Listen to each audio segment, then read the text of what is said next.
Full second budget meeting to order. Yeah. Confirmation of the agenda. Thank you, Mr. Syke, Deputy Reed Campbell, all in favor? Carried. Disclosure of pecuniary interest, if any. Councillor Syke does the same spiel again as last night. Yeah, I don't think we're talking anything there, so we're good. Okay. Okay. Point 4, we go to the 2018 draft budget. Donna? Okay. Thank you. So again, thank you everyone for all the work that's been going into the budget. So I think tonight we're going to start off with Pat had a clarification slide from the question that you had last night. So she's prepared a handout there, and it's on their table. So Pat, you want to take a minute and speak to the handout then? Yes. I'm just looking at which slide it came from, which page, but basically it was in the recreation services. There was a slide that grouped together all of the recreation, aquatic, and fitness programming. And it showed the number that's on the bottom of the table, the 389 revenue, 717 expenses with a net cost of 328. Councillor Syke asked to break out the program side of things because that's showing not only the program, it's also showing the building costs, such as hydro and everything else, maintenance and cleaning. So the if you just look at the top 3 lines, that is breaking out just the programs and the people coming to those programs, which shows the revenue and expense. So we are trying to close that gap in rec programs, and we plan to do that in the second draft. When we applied the $14 minimum wage, our expenses increased, and we hadn't had an opportunity to really examine all of our program expenses that are coming up. So we have to do that still. We have to close that gap to have them break even. Any questions where that came from? Thank you, Pat, but I think having the revenue expenses on those 3 divisions gives us a far clearer picture of where the money's spent. Yes. Okay. Thank you. Okay, so then we're going to carry on. Last night we left off, Sean had gone through some of his departments, but we left off at transportation as the last one. So we'll turn it over to Sean. Thank you very much. Yes, just in keeping with what we were discussing last night or in stream with that, as Donna mentioned, we stopped at transportation. It'll be a little bit of a statement of the obvious, but just to make sure everybody's fully aware of some of the things that are associated with transportation services as far as public works. We've got cost centers that are covering a number of areas. First off is roads paved.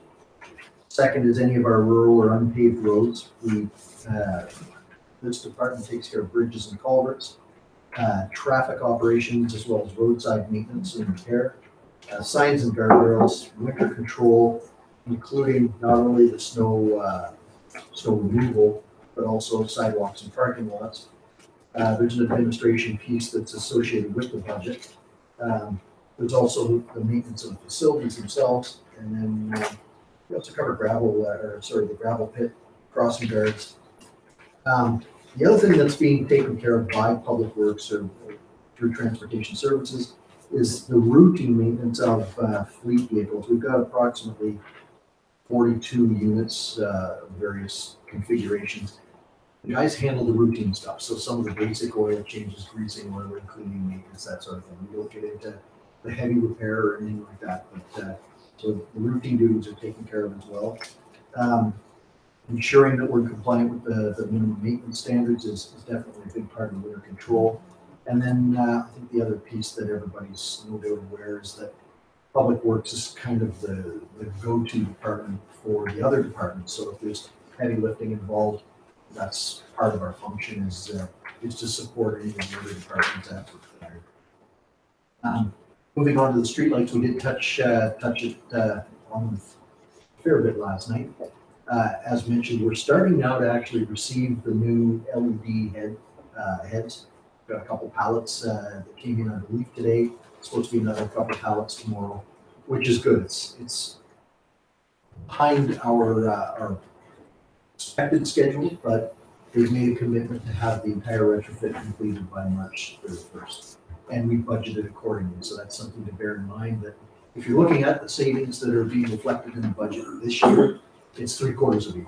Okay, so because obviously we would be covering full cost up until then.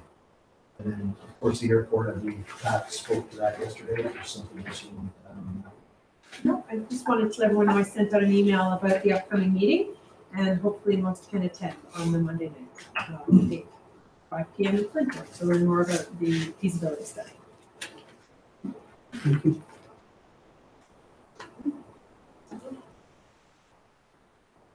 Okay, moving on, as far as Public Works staffing complement, there's myself, we have an operations supervisor, very critical role. Stu oversees daily operations. One of his mandates is to ensure quality and service delivery, and we're definitely seeing that. We've got 2 lead hands. One is located here in Wingham. The other lead hand moves between Blythe and EW, takes care of those 2 shops, and then collectively there's currently 7 roads operators that are working in various capacities through. Plus we have a portion of an administrative assistant.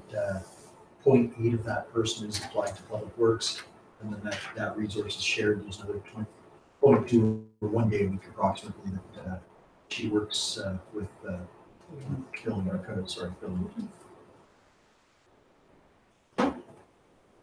And then, Donna, did you want to speak to the finance? Yeah, so just, this just summarizes the, those 3 sections that Sean has been talking about. So under Public Works revenue, then the revenue basically comes from our internal transfer of machinery rent. So all of the departments, as part of our job costing, then we now charge, we have rates for all those 42 pieces of equipment. And it's not an expense that we actually pay out to anyone, but we charge each of the departments based on those rates, a machinery rental rate. So it really inflates the budget on the expense side because you have these expenses there, but they are offset on the revenue side by the Public Works revenue. So that brings in a total, or that total is $515,000.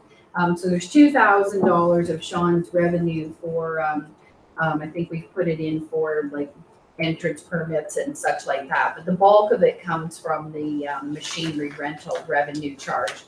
So then on the expense side, on page 23, Sean has gone through and what we're working on also for the total for the expenses, this is just operating, is just over the $2,077,000. So what Sean and I have been working on, and we're not finished yet, is recategorizing. And last year we had created hundreds and hundreds of new GLs. We've pared a lot of that back. So for the next round of the budget, we're going to have longer pages than what you have in here, but yet not the full gamut, just to give you a full idea of how much information we're actually gathering on a go-forward basis. So just a question, yeah. Donna, for Sean. When we plow, say the end of my road, we go into the next municipality, and the next road up, they plow a portion of our road too. Is there any money, or is that just a free trade? That's just free trade. You're talking Yes. about just north here. That's, Yes. we help them. It makes it a lot easier for them, and then they take care of that one Straight section for us. Yes, yeah. No, there's no exchanging. Yeah, I never It know. happens. It just happens, and I've never heard whether there was any pay or anything ever changed hands. They're about the same length of road that they do plow. Yeah, it works out to be a really, really good option for both. Yeah, I think our road is probably better that they plow for us than the roads that we plow for them. There is that teasing goes back and forth Yeah, as to which does the better job for the other municipality. You know who does the better job? yeah. Trevor. I think the one question I have is with the job costing that we're seeing, if a service request or service delivery change request, whatever the case may be, were to come from a ratepayer, would we be able to get clear information about the level of service that we're providing and the cost to relate that service, to understand what decision we could or could not make? I think the question is it's come from the town hall a few times where it just, and we always beg the question, well, we don't have that information, or we don't have real information or good enough information. Are we getting enough good information now that at some point we're going to be able to answer these types of questions that come up? That was a key component to the discussions we had. As Dawn had mentioned, we took literally hundreds of accounts and reduced it. And the underlying question, or the question we asked when we were going through this was, in combining this particular account with this one, does it reduce our ability to make a decision? So we would take two accounts, and I was grilling Stu on it. If you know this piece of information, do you use that on a daily or as requested to make any kind of operational decision? And if the answer was yes, I need that information, it stood alone. If the answer was no, I would not change the way I do this particular task, then we combined it with others. All that to say that our goal here is that when council comes and says, as you say, how much does it cost to do this task, we should have the sources of information necessary to give you an answer. Case in point, the question on sidewalk costing. We have GPS data that gives us the equipment piece. We have timesheets, and we have the budget itself that will allow us to narrow down the question. You get to the point where, there's software, there's resources out there that would allow us to give detail to the mine, to a mining level. Cost prohibitive, it gets in the way of production. So I think the goal here was to strike that balance to be able to answer the questions, maybe not just like that on the cuff, but we could come back without incurring additional costs. And I'm okay with that.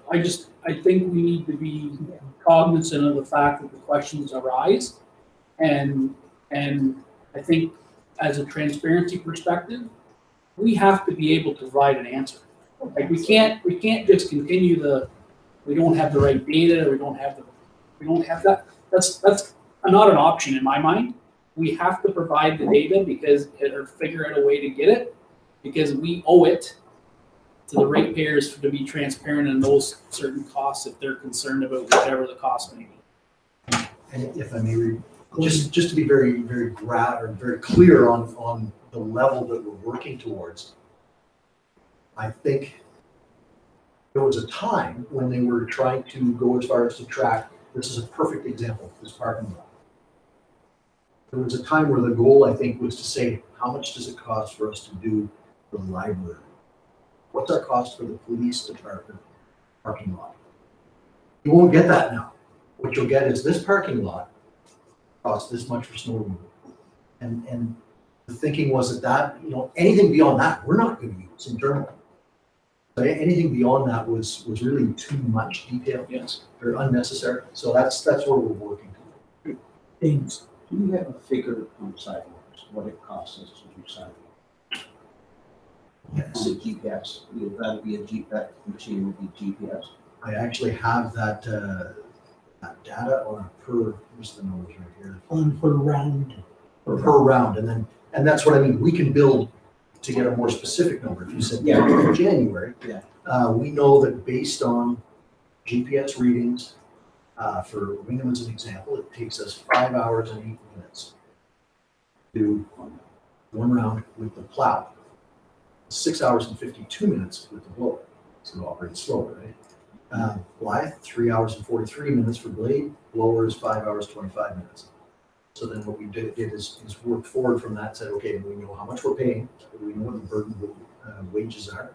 We also know roughly, and this is the part we talked about last night with equipment costing, we have a number we use that we believe is representative for equipment costing. So that that brings me to an actual dollar value per hour. Because that's something that we probably could get asked. Don, Absolutely. yes. And so just to further on what Sean's saying is though, and for Trevor, so we're not tracking though, Trevor, we're tracking total cost of sidewalks. So the total cost in the budget here is 27,115 is what we're looking for. So if you just look on that, on page 23 there, I'm not sure on your iPad which page it is I'm there, looking but at it right now. yeah, so you've got your wages there of 20,329, you've got your benefits of 5,286. And then you have your materials and supplies there. Oh, I'm sorry, I didn't add in the machinery rentals there. So obviously that would be a lot more than that. So that's how we're looking at tracking the total cost for what our sidewalks are gonna cost us. That's our budget number, which is 57,735. And then we'll, as we go through the year, we'll be able to we post directly to those accounts. So we'll be able to check at any time how much out of 57,735 have we spent. Yeah, what my question or the comment has always arose is that what is the service costing us today? Right. So what is it costing us? How do we break that out into a section or like just estimating like a section of a cubic feet or meter? I don't know what it is, but And that's what Sean. the question is that if we want to extend the service or we take some of the service away, what is the cost for that? And right now, what council has always heard is we don't have the specific data to ask that question or bring that to us. And I think the taxpayers owe it to them, and I think we're getting there. The conversation, if it ever arises again, I think the report will then indicate what that discussion needs to be on a winter control basis, but at least now we've got the data to somewhat support it. And I think through GPS and all the other stuff we've done, I think we're getting there. Yeah. I don't want us to hear I shouldn't hear any more. We don't have the data. That shouldn't be the answer to the conversation. Sean, do you want to elaborate? Well, and just briefly, and in all fairness, the numbers that you see in the budget right now for sidewalks, as an example, use certain assumptions. The limited amount of data that we had, we used to build something. That's okay. 2018, those numbers are gonna get tighter. 2019, they'll get, and as we move along, you'll get to the point where you have good solid 5-year history and be able to look at what your actual costs are. So we're at the front end of it. That's good. Thank you. Okay, so then moving on to the street lighting. So then on your street lighting page, you'll see that we've broken that down in a lot more detail by each of the areas that have street lights. And so we're looking at a total street lighting cost this year of $158,856. And again, the LED capital part we talked about last night in the capital. And so what Sean was saying, when you see the two transfer to reserve loan payments there, that adds up to like 40-some thousand, where our savings are yearly predicted in that report Sean had was over 60, but because they're only going to be 3/4 of a year, then that's how much we're going to pay back to the sanitary sewer reserve out of our savings. So that's our plan there, and then to continue on with that once we get that paid off as well. So then on to airport there, Pat. I'm sorry, I can't remember. Did you do airport last night? No, there's basically really no changes in operations. We're very, as you can see, close to revenue matching expenses. It fluctuates slightly based on fuel sales versus amount of snow that needs removed there. I think the real telltale will be reviewing of that report to see if council has direction on changes for operations at the airport. At this time, we're status quo. Okay, so if we move on through to protection then. So, okay, so protection, as you know, is one of our largest categories, or the largest category expense-wise. So what's covered under protection is fire suppression and fire prevention. So we have our fire department and our fire prevention officer. We have the EST center, we have the wing and police service, We have OPP service for the Blythe and the East Wallanosh wards. We have Maitland Valley Conservation. We have our building official that we share along with our shared inspectors. And we have property standards, animal control, and emergency planning. So if we move on into the staffing, then we have the 1 fire chief, 1 principal of the EST, 2 deputy fire chiefs, and 42 fire personnel. For the police, we have 5 police constables and 1 police sergeant. We have our full-time police chief and 0.8 of an administrative clerk. We have our animal control officer under contract, so he comes on an as-needed basis. And we share the chief building official and the 2 building inspectors. So then if we move on to the costs, so I'll take you through some of the costs, and I wanted to talk for a bit about, sorry, I lost my page.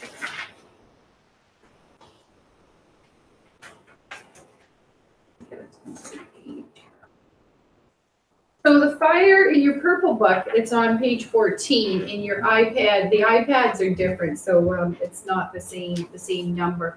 But the one thing that I wanted to bring to your attention in the fire budget this year is that there is no capital.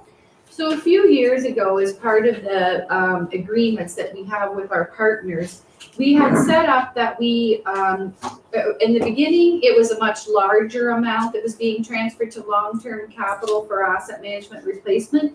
But in the last go round, it changed to $115,000, and then that amount is inflation is added to it yearly. So at this point, I just wanted to point out that we're transferring $122,040 to our long-term fire reserve this year because there is no capital. So other than that, at this point, then the fire department covers our the program, what we call the fire department program, and then the 2 halls. And then, as I said, there isn't any capital that our partners are sharing in.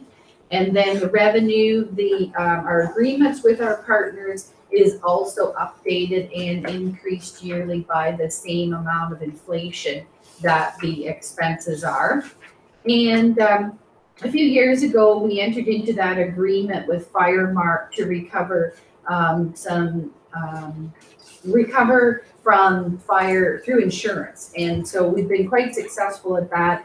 We've budgeted $15,000 for this year, but I know we're well over collecting that at this point this year. So is there any questions on fire at this point? Not, we'll move on to FPO and North Huron only. So at this point, then we've only put in very minimal fire inspection revenue for this year at $600. We have our FPO on staff. He's a part-time person, and so now where we used to contract that service from Morris Turnberry, then this person is actually a North Huron staff person. So that's why you see the change from contract to wages. And then our partners over the years have, they know that we have additional expenses dealing with the fire department. And so our 2 big loans that we have for the fire payouts for the equipment that we purchased when the fire boards dissolved, and the 45% of the principal and interest on the EST building costs. So that's really what makes up the biggest part of that budget of $125,796. Yes? On the fire prevention officer, like taking it right back to 600, what is it? Still Mike Ross that's doing the stuff? And what type of a deal? Is it on call, or for when we have requested inspections and inspections that he has to do, or like it used to be, he would schedule Wednesdays that he would be in North Huron? What is the nature doing? Well, so he's 1 day a week, and generally speaking, as I recall, he's on he's working. I don't know if it's Tuesdays or Wednesdays. Wednesdays is what he said when I Yeah, was talking to him in December. it's one of those 2 days. So In terms of, I don't know the details in terms of whether he, whether he's doing calls or whether it's responding. I have had discussions with Matt and Chad, and they have indicated that they have had discussions with him, but I Okay. haven't followed up with Matt. Like I wondered if we had enough for, Yeah, it's a good point. because the 600 doesn't look like a lot. Yeah. If he has to do, well, there's certain types of buildings need inspections every year or every other year, and that whether we had enough in there was that I didn't know the exact relationship that we had. That my understanding was that he worked 1 day a week for us. And the 600 is revenue that he would generate for us Okay, yeah. in doing inspections for Okay. sales, Okay. that type of thing, property sales. Okay, so then to move on to the EST Training Center. So for the budget that Mark has prepared this year, we're looking at a break-even budget. So in round 2, we may revisit this and to see whether now, here we are already in January. So we'll take a look at this budget again. And as I said, at this point, we're not budgeting for it to have be any cost to the taxpayers. So as I said, we'll revisit this and in round 2 of the budget, determine whether, we want to make any adjustments to it or not. Okay. So then next we'll move on to the police budget, and the police budget is approved by the police board. And you've had quite a lot of information over the last little while in regard to policing costs, both for OPP and for the Wingham Police. And so just to point out here in some of these, these numbers you've seen before as part of the OPP costing slides. And I just wanted to point out that we're expecting to continue to receive our grants this year for $114,888. The OPP price that we have for Blythe and East Wawanosh is $322,955. And again, the cost to run the station at this point is the heat and hydro on the station is $27,434. And we talked a little bit last night about the roof and some of that type of thing. So we've covered all of that. The conservation levy, I have not received the final, have you got it? No. So James, have you seen the final? No, we have not. I know they're still working on it. Okay. I will have it probably at the end of this month. Okay. So for now, I upped it a bit. So last year it was $84,840. So as an estimate to get the budget rolling, I used $87,500. But as James has just pointed out, that could change up or down a little bit depending on what they budget they settle on over at Maitland Valley. And then moving through to the building department, Kirk has estimated about $70,000 in building permit revenue for us this year. And I know they're working on a variety of things in the building department. So at this point, as I said, this first round, it was $70,000 in revenue versus about $115,963 in expenses. And in round 2, we'll update this information for you. And moving on then to property standards, the property standards budget, I spoke to Kirk about that today. And so he had said that estimating it the same as last year was reasonable for a starting point for 2018. And so that covers all your property complaints and that sort of thing. And then moving on to page 21, the animal control budget then. We have our licenses and permits, and I think the girls were busy all day today sending out the envelopes with the dog tag information in it. And then as we just said a few moments ago, we have our animal control officer is on a per call contract basis. I do hope that next year that we haven't had an actual dog counter for quite some time. And just with all the changes that we've had this year, we knew it wouldn't be possible, but it's definitely next year. It's something that we really want to do so that we get an accurate count again and an updated count of all the dogs. And so then that person goes door to door and actually visits the properties and, gives them some rules on dogs, and then we get updated and accurate tag information. So that's definitely on our 2019 plan. Okay, and so then emergency planning, then I don't think that was discussed last night either, but it's a budget of about $4,000. Last year, when you see your actuals, you will remember on June 23rd that we were all here for several days. And so the expenses that were, of course, we didn't budget for that. And so when you see your year-to-dates, as I report them through here, you will see that we had some charges for that June 23rd event. So those will go through there. So that is a quick overview of the protection section. So then if we take a quick look then here at a summary of our operating and capital. So again, we're looking at a total budget, and we put the LED at one point. I think yours may not have the LED project. The one that you're looking at on your iPad may not. So that's the difference there at the bottom. The totals is about the same, but we had one other change there. So anyway, the total expenses that we're looking at this year in your 2018 budget is $14,875,803. And we're going to collect revenue from other sources of $8,937,382. And that leaves us to collect through taxation $5,938,421. And last night, Dwayne went over with you some percentages of the percentages. I think you were saying it was about 40% this year then that. Yeah, so if you look at the 2017, as you recall, $5 million of our $60 million budget was raised by taxation, or approximately 31% of our budget was funded by taxation in 2017.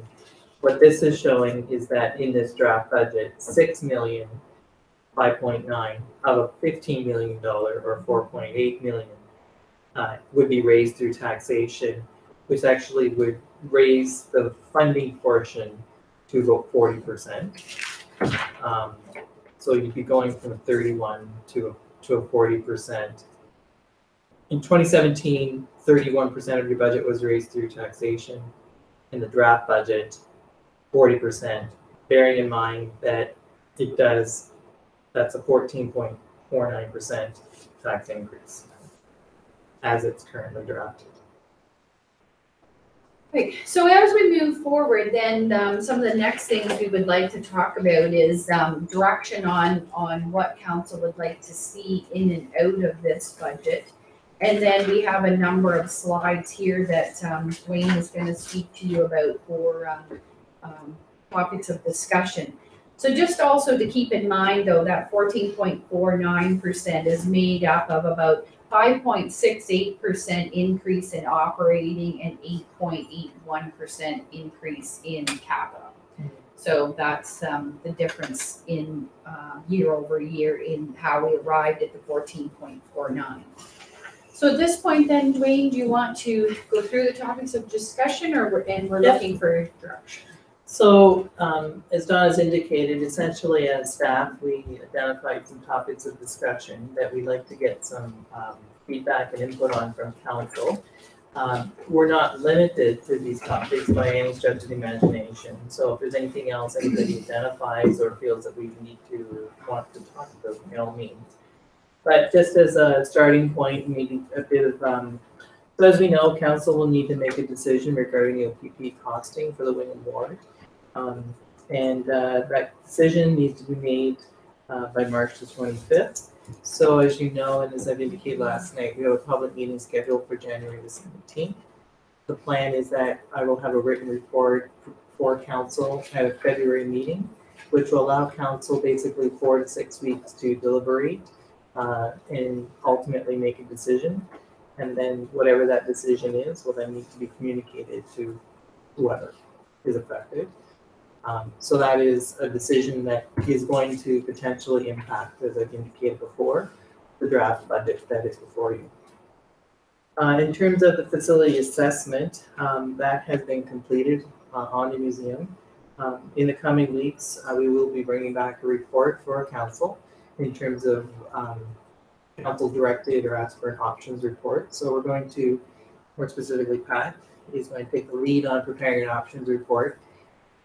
Council will need to make a decision on the museum facility. If council decides that they want to proceed with undertaking the work or making changes to it, that will have to be considered as part of the 2018 budget as well. So that is currently not in the budget. Equipment capital purchases, I think, has been identified. Sean has identified 3 capital purchases in particular for his department, being a pickup truck, the mower, and the trackless sidewalk machine. So that a lot of our equipment has, as Sean indicated, one of the trackless sidewalk machines is in 1986. So we do have a lot of equipment that has exceeded its life expectancy. And so, as you can appreciate, once equipment exceeds its life expectancy, then you're into things like breakdowns and maintenance and upkeep. So when the equipment breaks down, it's out of service, and so we can't provide that service without that piece of equipment. So there's 3 pieces before council for consideration and for decision.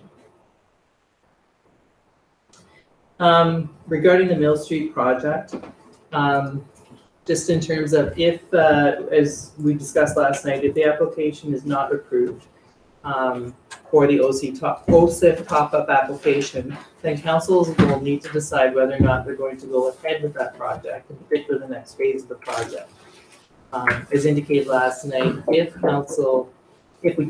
we're not successful in that application and we want to go ahead with the project, the top cost is about $516,000, so a little over $500,000. We would, if council decided to proceed at that project, we'd have to look at how we would finance it. Could be financed through taxation or reserves. Although when we looked at a reserve, it's more likely to be financed through borrowing.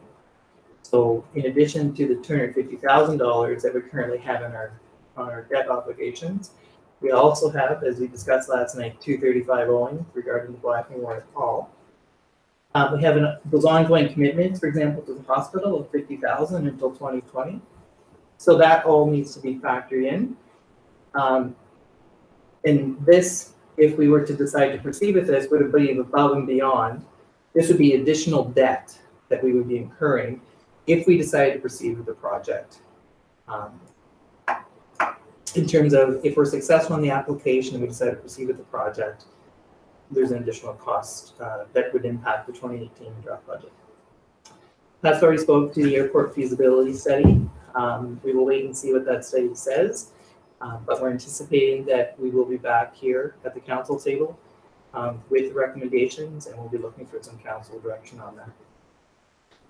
The other thing that as staff we've talked about is, it says begin, but really it should say resume, human resource policy review. There was some review initiated back in 2017. There are some policies that do have an impact on our budget. In particular, 2 that come to mind immediately are the overtime policy that we currently have, as well as our clothing allowance policy, and we've discussed those. So as for 2018, what we want to do, or I want to do, is start looking at those policies and looking at the impact of those policies, whether or not there's efficiencies that we can achieve, and subsequently bring those policies back to council for review and consideration. But there may be an opportunity through that policy review to lessen or help perhaps final numbers, I guess, where we land on the 2018 budget. These are just topics for discussion again, and if there's any in particular you want to stop and talk about more detail, or you want to wait till we go through all of them and then we want to talk about any of them in particular, we certainly can do so. There's been previous discussions, as we know, regarding the ESTC, and it's council's desire, as I understand, for it to be cost neutral. And you saw in the draft budget that Donna presented that it is showing that it will be cost neutral. The numbers themselves, as Donna's indicated, I think what we would like to do certainly is go back and revisit and look at those numbers just in terms of whether or not, they're achievable.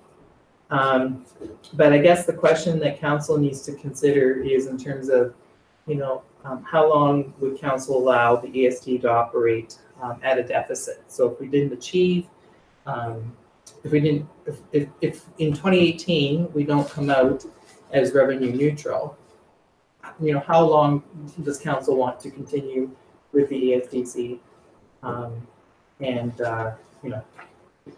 Just a time frame around it.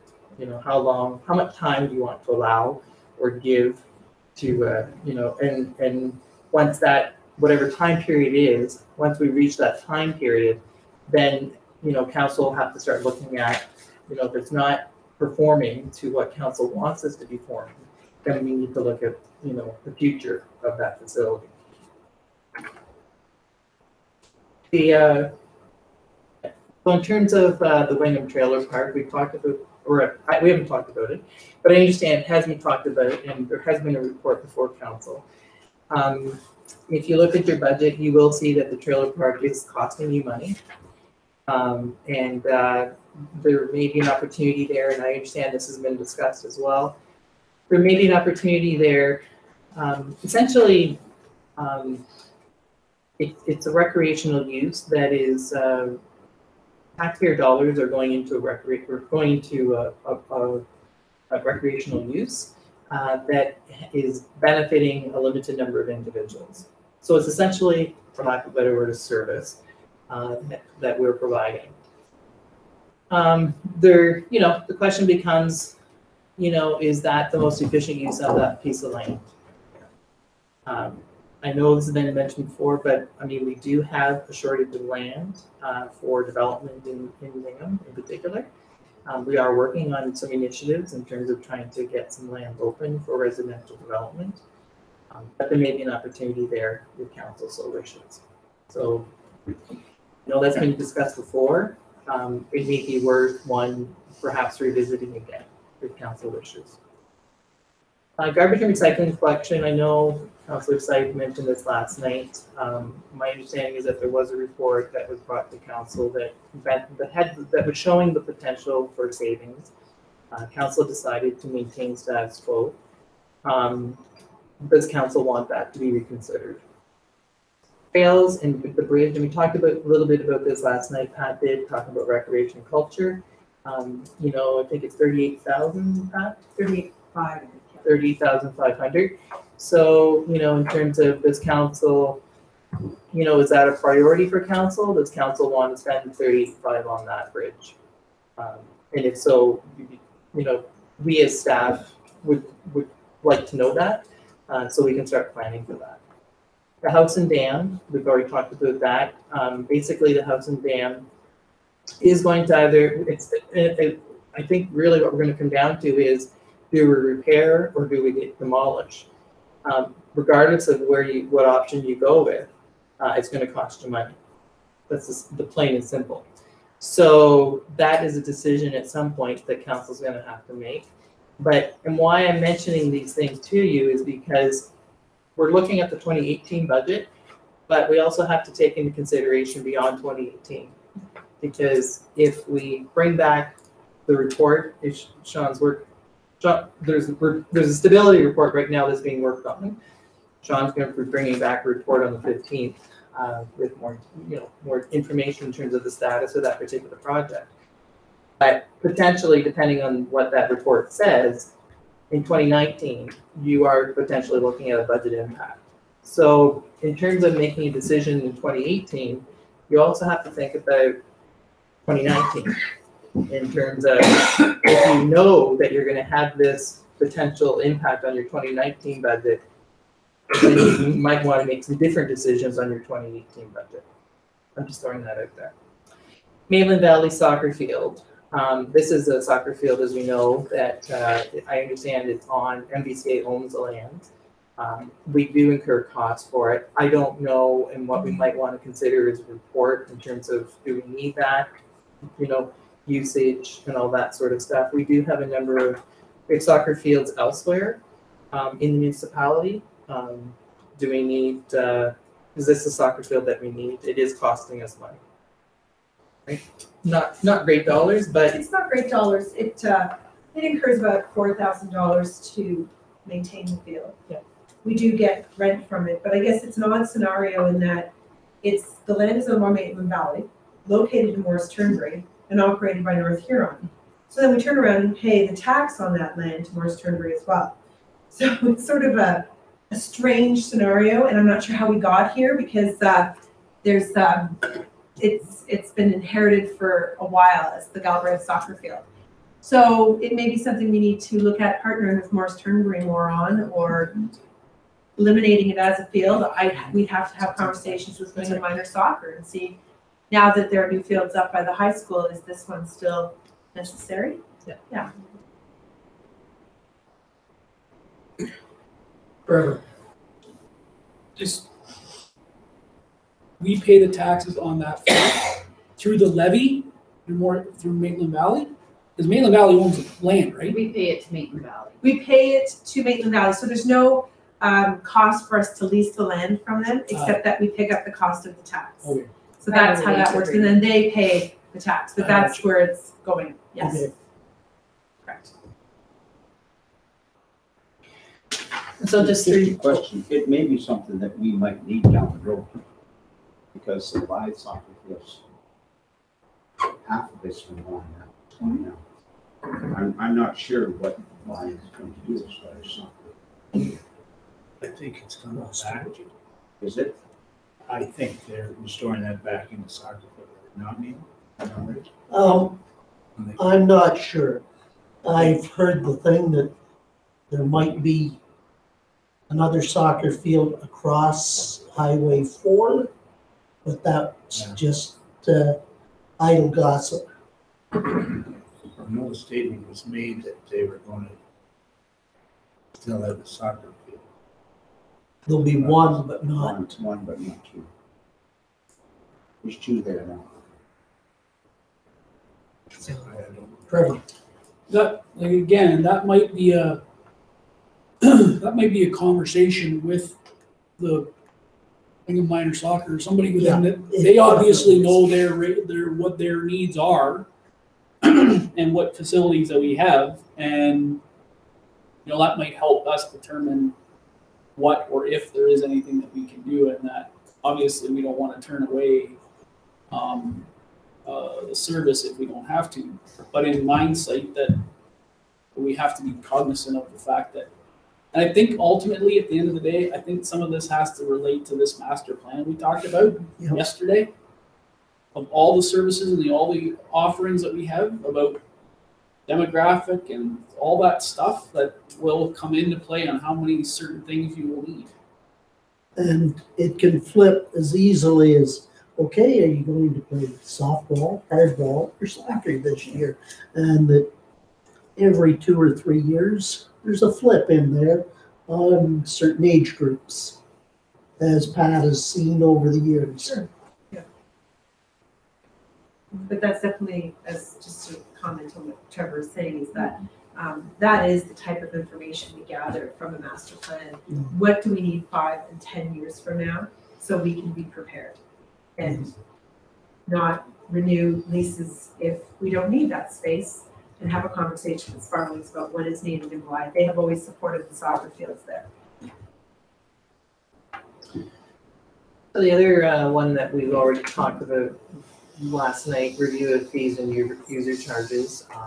There was a discussion last night regarding daycare, and in terms of there may be an opportunity, look at our landfill fees, for example, or tipping fees. But the bottom line is, there may be an opportunity there to perhaps raise a few additional dollars to help us with our budget situation. We have the Hutton Heights lands. There's been a couple decisions, as I understand, the last year or so regarding those lands. I think the question becomes in terms of what council's plans are or what the vision is for those lands that we have. There are some limitations on them with respect to, as I understand, some servicing. And not so much limitations, it's in terms of what the costs associated with servicing those lands. And I guess the question in my mind is, if it's a council's intentions to service those lands and to develop them and move them forward, then from a staff's perspective, we need to start incorporating that within our budget. If council's intentions are not to do anything with them. There's already engineering report on what it would cost at a stated time, and it would be updating those reports that would be all that would be required. Trevor? But I gotta say, as a counselor, I've heard of these reports and these figures and stuff, but I've never actually seen a report that would tell us what are the alternatives for that property. What is it like?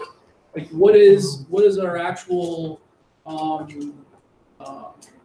alternatives with regards to that property, so that I could make it if it's everything has always been in my mind from when we've talked about that particular development was the minute you mention servicing, the conversation stops, because that is what the conversation has been. So, but I don't know if that is the ending result or ending reason why the discussion stops, or isn't there any other option other than servicing the property? So I guess, for me, I would like to see what all our alternatives are with regards to that property.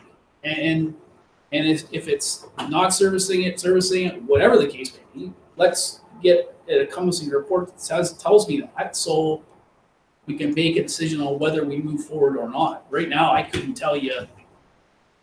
I couldn't tell you other than the fact that I've heard the number 2.5 million to service. That's the only thing I know about that property.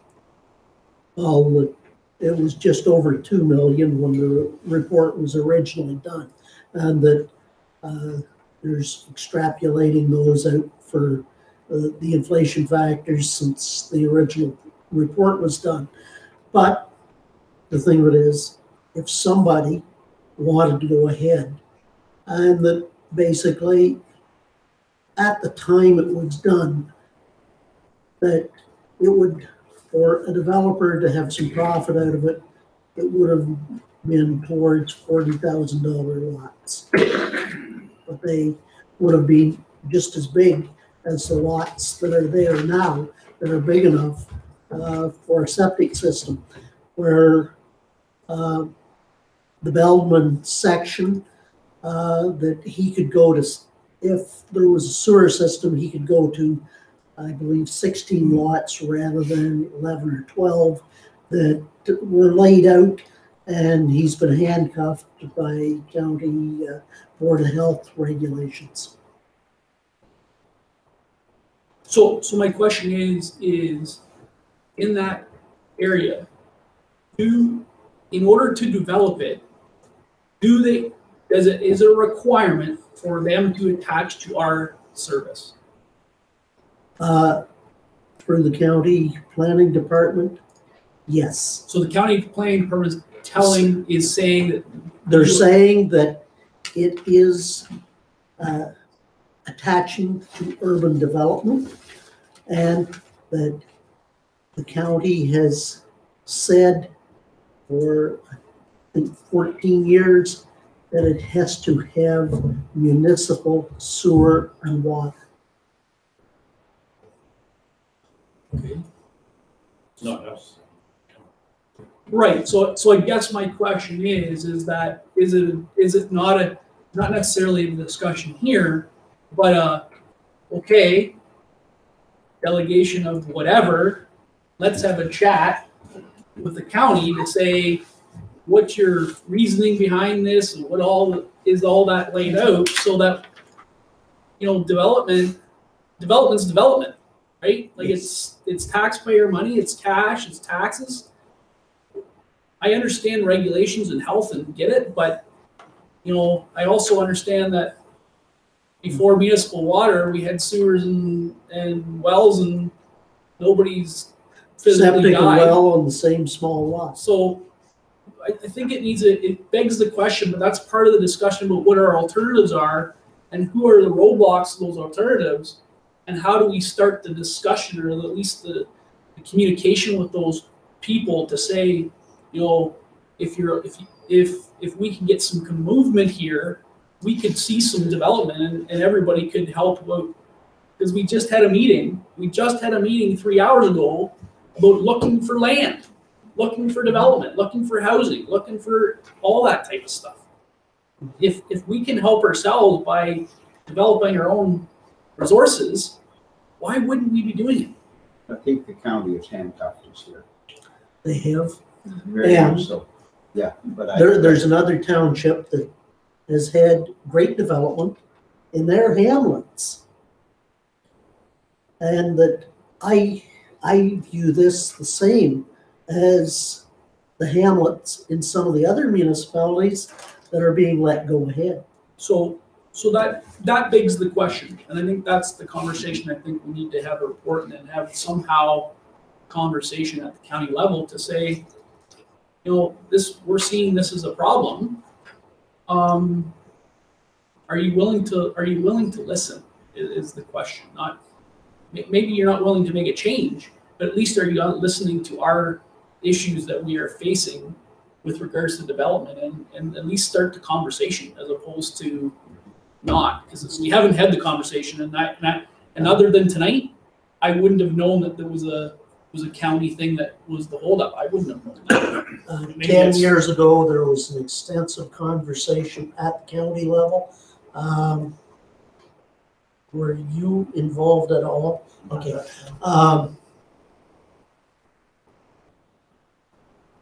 The director of Huron County Planning at the time, basically, this is what the province says.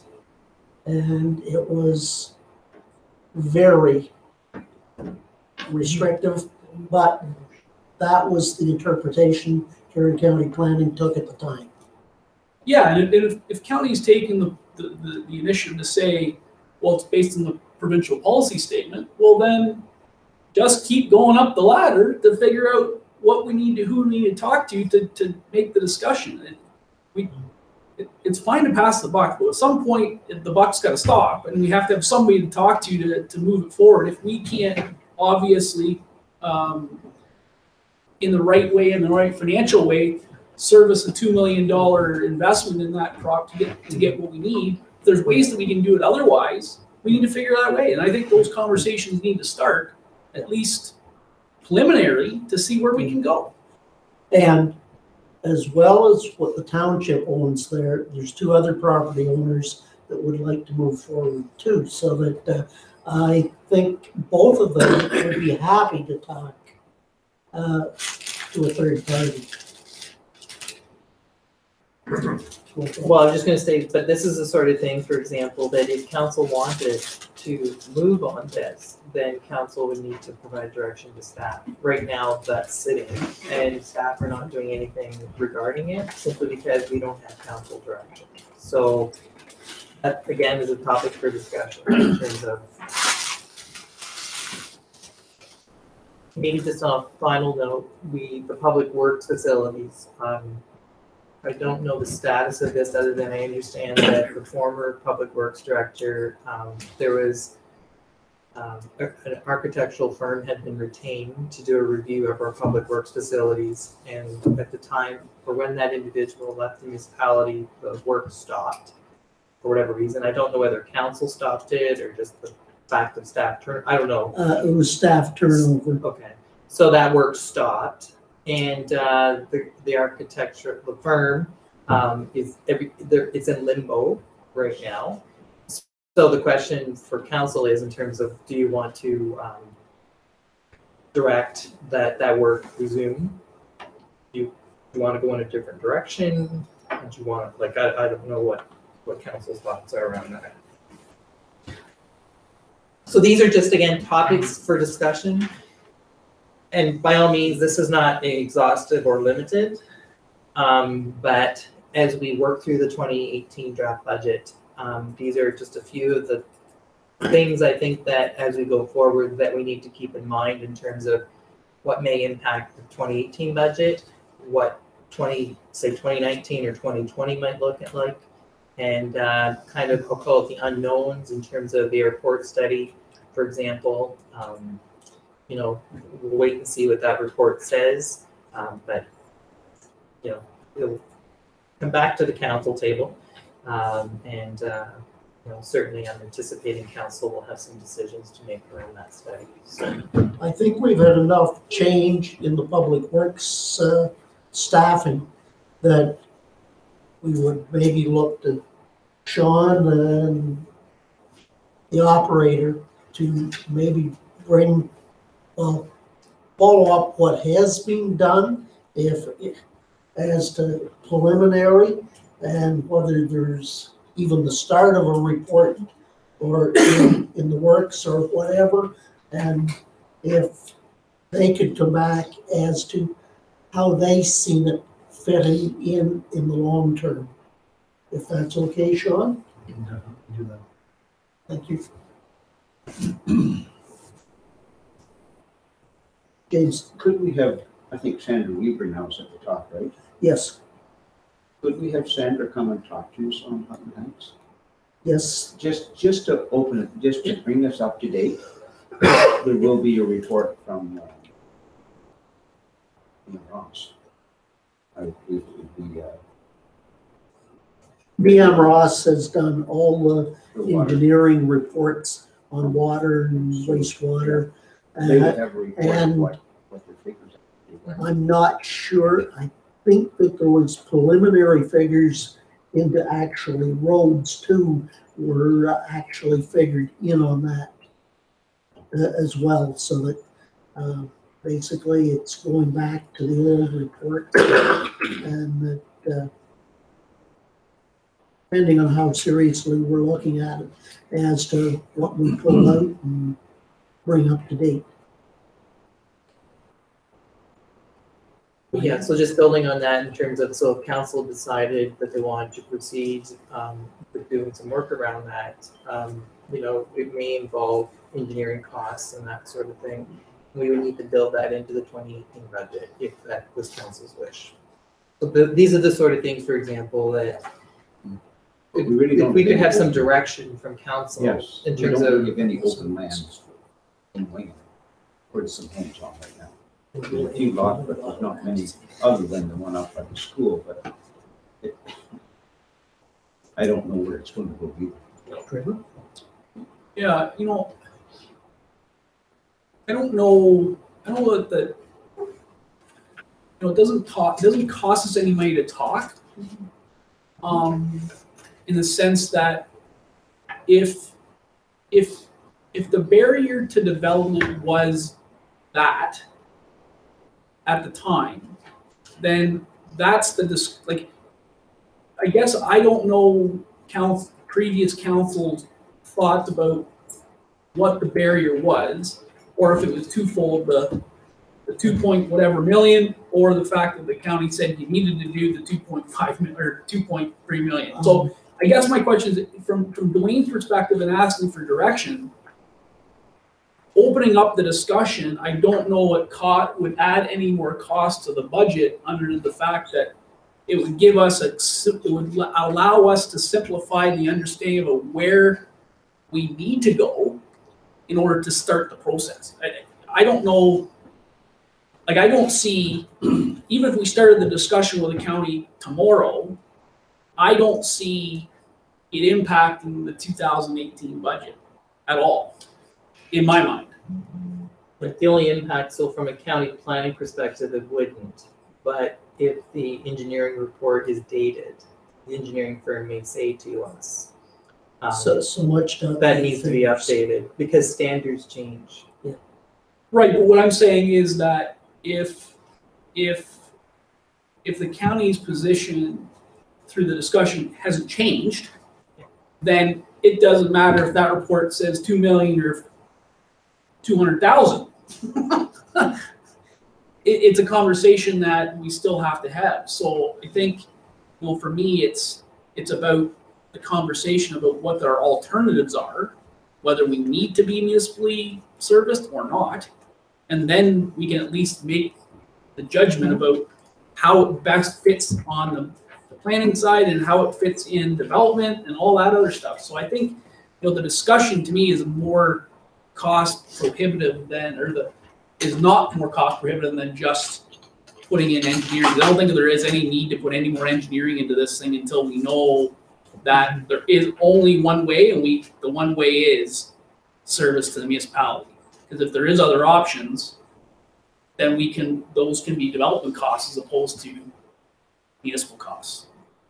But I think we need to start with the county. Yeah, so I think we need to clear the air here, but, well, and again, Sandra's new in the director role. There's been lots of change in the last between 5 and 10 years. I don't know how long the last time that discussion has. So maybe There's been a lot of changes in the last 2 years. But even from the county perspective, the county economic development perspective, there's lots of things that have changed the landscape that, the conversation might help. I think the big thing was wanting municipal sewers because it is adjacent to our treatment plant. And I think it was looked at as that would be a bad precedent to set. Right? Yeah, and I think we should be giving you the go-ahead for to get Sandra as quick as you can. Because I mean, here she is sitting right across the street from what's happening in our neighborhood, our neighbors, and we can't do it on this side, basically. I hear what you're saying. Because they're building now. Sooner the better. I would suggest. Richard? It sounds like council may consider a motion for this item. Can I propose that the council of the Township of North Huron hereby direct the clerk to extend an invitation to the Huron County Director of Planning to attend an upcoming council meeting to discuss development options for the Hutton Heights property? You're moving, Ray? Yes. Seconding, Trevor? Yep. All in favor of the motion? Carried.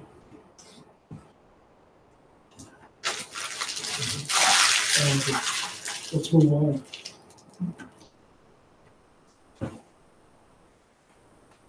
Okay, so as staff, then we're making a lot of internal changes. We're always trying something different. We've got new staff. Everyone's settling in, and as I said, we're really looking forward to 2018 and making some change. But we still have a budget before us that we have to deal with this year, and we're still. Our goals are to look for, as Dwayne has said, that we're trying to look beyond just 2018 and what decisions that we make. And eventually we hope to get to multi-year budgeting where we do 2 and 3 years of budget at a time. That's a goal, of course. And so that's something that we're definitely going to be working towards. And I think most municipalities are going that way. So for this budget at this moment, though, as I said, next week we're going to have an SMT meeting and gather up some comments and direction from what council is saying tonight. But we're looking for some priorities from you tonight and what you've seen in this budget. If there's things that you don't want in there or you do want added back into there, then we'd like to have that direction before we sit back down as a team and go over the budget for round 2. So I guess would anyone like to make any comments on to the projects and inclusions in the draft 2018 budget that we've been talking about the last couple of nights? James? Do we know when our application for the OCIF will be in? When will we know? It's always early in the new year is all the answer that we get. So This month, probably. Yeah. So, it could be January, it could be early February. Sometimes we've had them come out, later on, first part of March. So just to reiterate what Dwayne was saying, that project is not in the budget at this time. we, one of our first rounds of the budget amongst staff, it was in there, and I mean, we were looking at a 30-some% increase. So we did take it out because it isn't a known at this time. A couple of options would be if we didn't get the we weren't successful on the application, would be then, I doubt that you would see any work actually in 2018 at this point. Because what we would have to do is go back to phases. So as you know, phase 1, we did the storm sewer outlet. Then we've done another phase here recently with the tender that we had that was finished up this fall. So we'd have to divide that back up into pieces and continue to work away at it piecemeal. The other thing Sean and I have talked about quite a bit though is all our eggs are in one basket, being that particular project, and that is our shovel-ready project. So what we want to get back to, in the old days, what we always had was we always engineered out 2 and 3 years, so that we always had engineering money in our budgets, and we always had projects lined up in order to be able to, if we had grant opportunities arise, then we were able to have engineered programs and projects ready to go. So those are the types of things that we're getting back to and that we want to do. But the whole process was that we got a new updated roads need study. We got our camera work. So now when we are looking at what projects we can engineer out over the next couple of years, we have the data behind it to say, okay, these are the projects that we, are most priority. So those are some of the things Sean and I have been talking about working on for the next while. Reed? So, Sean, so is the engineering done, Sean, on the rest of the Mill Street? Some of it's done, but I have to improve to an extent. Yeah. I think a lot of it is done, and the approvals are in place. So, Yes, you're absolutely right. The sort of ministry will complete it, so the engineering from that.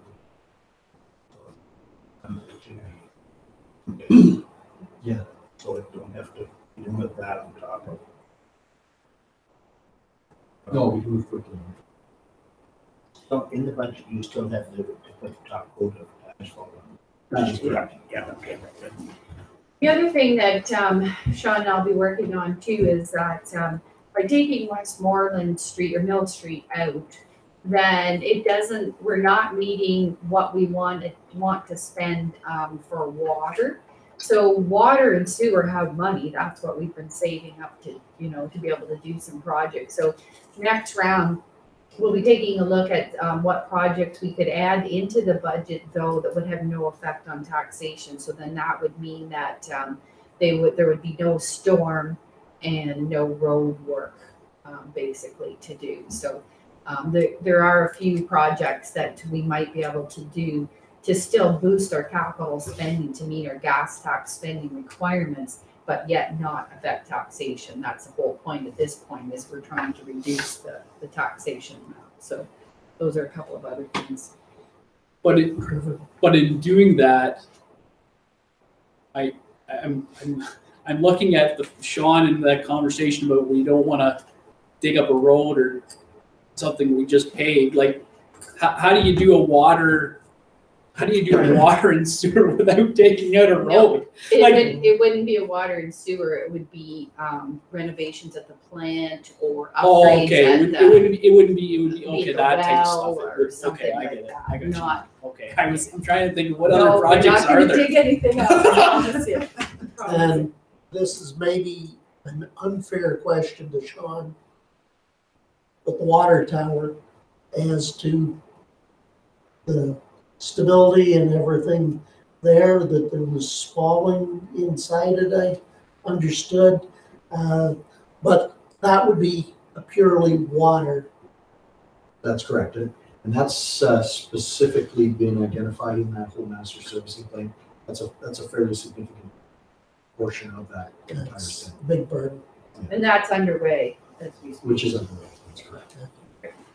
So, as I said, we have lots of long-term plans. I feel that the last couple of years, we've made big progress. We've talked about a lot of things, and as staff, what we've wanted to have to back up our discussions is of these reports and studies, so that we have those in front of us so that we can all work together and make the decisions that we want to make. But heading back to this 2018 budget that we have here before us tonight then. So as I said, we've outlined, there's not a lot of change in operations. We have a few studies and some money being put into reserves for the future and some of those types of things. Dwayne has gone over with you several times some of the things that we're committed to that we can't back out of, such as the lights and our pledges to the hospital and some of those things that we're committed to, and we have to move forward with those. So if there was anything, I guess, would anyone like to make any discussions on some things, anything that's in the budget? What sort of targets are we looking at this year to maintain our infrastructure and move forward? Would anyone have any comments on priorities of council, especially for 2018 priorities? Well, and this is a small part of it, but I think with the amount of grass that we cut, do we need to cut it as often as we cut it?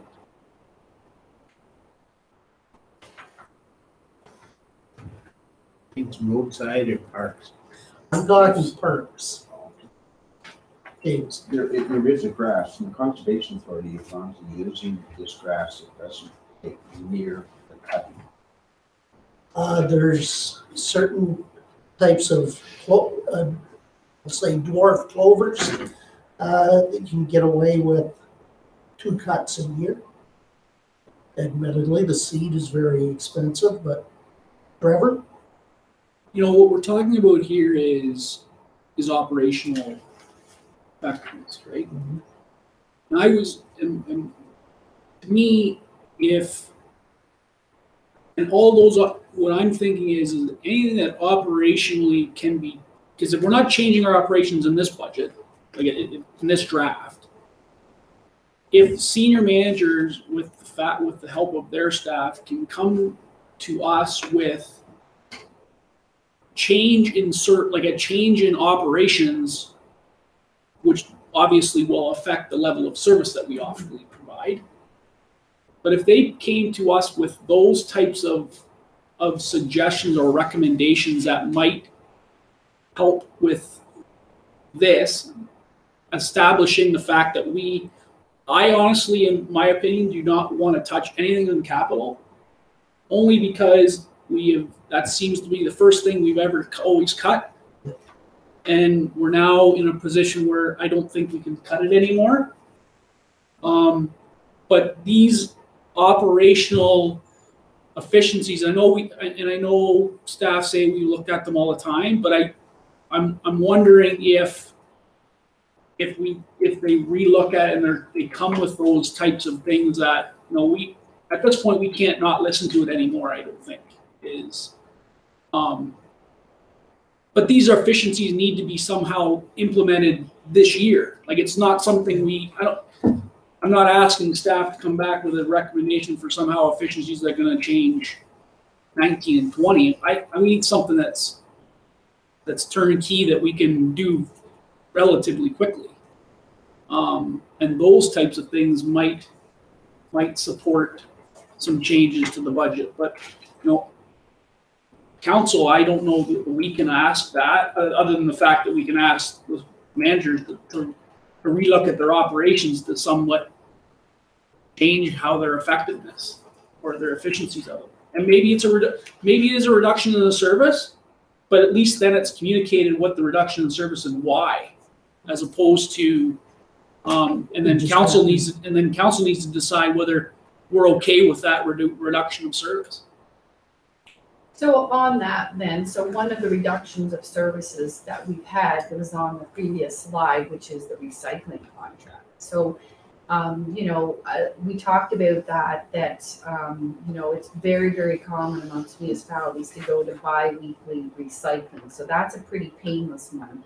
I understand like bi-weekly garbage collection. I know there was a lot of more concern with that one, for example, but bi-weekly recycling is a very painless, reduction in service that I really don't think that, we've had, at Brussels, we've had bi-weekly recycling for years. It certainly doesn't pose any sort of a problem other than, I bought a bigger recycling box type of a thing. So that's the type of thing. So then I put that back to you, Trevor, then that is something, I know. You are you're talking, directing that at the wrong person. So but again, I agree with you, is that we, the frustrating part for staff is that you recommend things and the council chooses to stay at the way the status quo is. And is that fair? No, but that's the nature of the business that we live in. But what I do say is, we've talked about it before, is we can't ignore them anymore. And if we continue to ignore them, we're going to get in a position where we are going to be cutting capital, or we are going to be having 10% increases in taxes. What do you want? Like, that is fact. So, any little small change that we can very quickly implement will help, and that will not see a significant reduction in the level of service. I think they need to be looked at. But what I said last night is that decision was made less than 2 months ago. Unless the majority of council's thoughts have changed. I haven't changed my thought. I think we should have gone to bi-weekly. But myself, that's. and I know, but I think it. But it unless that, pointed out that, so unless at that time, changes, we're at the same place. But what I'm meaning is, that you're right. You brought that, but there's other ones that may not be here. True, but there also have been a lot that have went there that have also, so sometimes it's hard to go back when we've brought a lot of things over the years forward, and as you said, then we stay the same. So sometimes it's hard to find new ideas on reductions. But a couple that we've talked about though are the fees. So. That is something that wouldn't be that difficult. We talked about daycare fees. So would you like some further information? Like we could have Val come and talk to you. She just wasn't available this week. So perhaps we could have Val speak to you a little bit further about daycare fees and because that was one item in particular that was brought up last night. I think any increase in revenue or any reduction in costs that senior managers can review and provide council with that direction of information that we need to then look at whether we want to accept that or not. And whether it's come to this table 5 years ago, 10 years ago, or 2 months ago, my recommendation to staff, is keep pounding it until people listen to it, because we are the ones that are elected officials that we need to keep. If staff cannot be taking the blame for a decision that council makes or doesn't make, so we have to sit on that. We have to go to the public and say we didn't want to make that decision, and if people are not liking that, then they'll make their call. But I don't want to continue to see the staff frustrated with the fact that they bring these and they don't happen. I think it's a responsibility as staff to continue to recommend until they get sick of recommending it. But in the meantime, they also got to continue to come back if they think it's a fair and just change, because we can't continue to do status quo anymore. Right. Okay, I don't quite understand this trails thing, okay? So what would it take to get rid of our trail and lower cost? That? What would it cost to get rid of all the trails? Well, I'm okay, basically. I can update you a little bit on some conversations I've had with G2G. I'm not, they're not gonna change anything really, but it might help you understand what's going on. So the Blythe Trail is part of the G2G Trail. It creates a link between the whole trail system. The bridge that we're talking about is at the very end, the east end of the Greenway Trail. And if we were to just keep our Greenway Trail, we don't need the bridge, really. You can loop at the arch and come back. You don't have to actually go up on the bridge and cross it, because really that's the end of our trail. You turn around and go back. The lease includes the bridge so that we have that link to the rest of the trail. And it also is utilized by the snowmobile community to access Blythe, which is good for economic development. They come in, have a drink, have a coffee, whatever, fuel up. So I guess the question is, what's the appetite of council to spend our money, municipal North Huron money, on a bridge that we don't own, that's on land that we lease, that's at the end of our trail? So if the appetite is we have no appetite to spend the money, then please give me that direction. And that's where I will start in my negotiations with G2G and Snowmobile Club, and also with and the people that we lease the trail from. That is where we will begin the conversation. If there's an appetite to spend some municipal money, but not all of it, we want some partners to kick in, then that's the direction that I need. If council feels, no, it's a very important piece of infrastructure that connects our community, then we might be able to reduce the price. I can talk to Sean, we might be able to get it down to 30,000 or something, but that's the budgeted price we received from BM Ross in their initial inspection of the bridge. So that's sort of laying it all out for you, what the decision is in front of council. So that's the bridge conversation. To relieve us of all of the trail, I would have to come back to you on that, what our costs are specific to the trail. It'd probably be, in our conversations, we can chat with G2G about if they were going to take on the Blythe Trail, they probably would, because they're motivated to keep this connection going. But the community would have to recognize that it would likely not be as well maintained as it is today.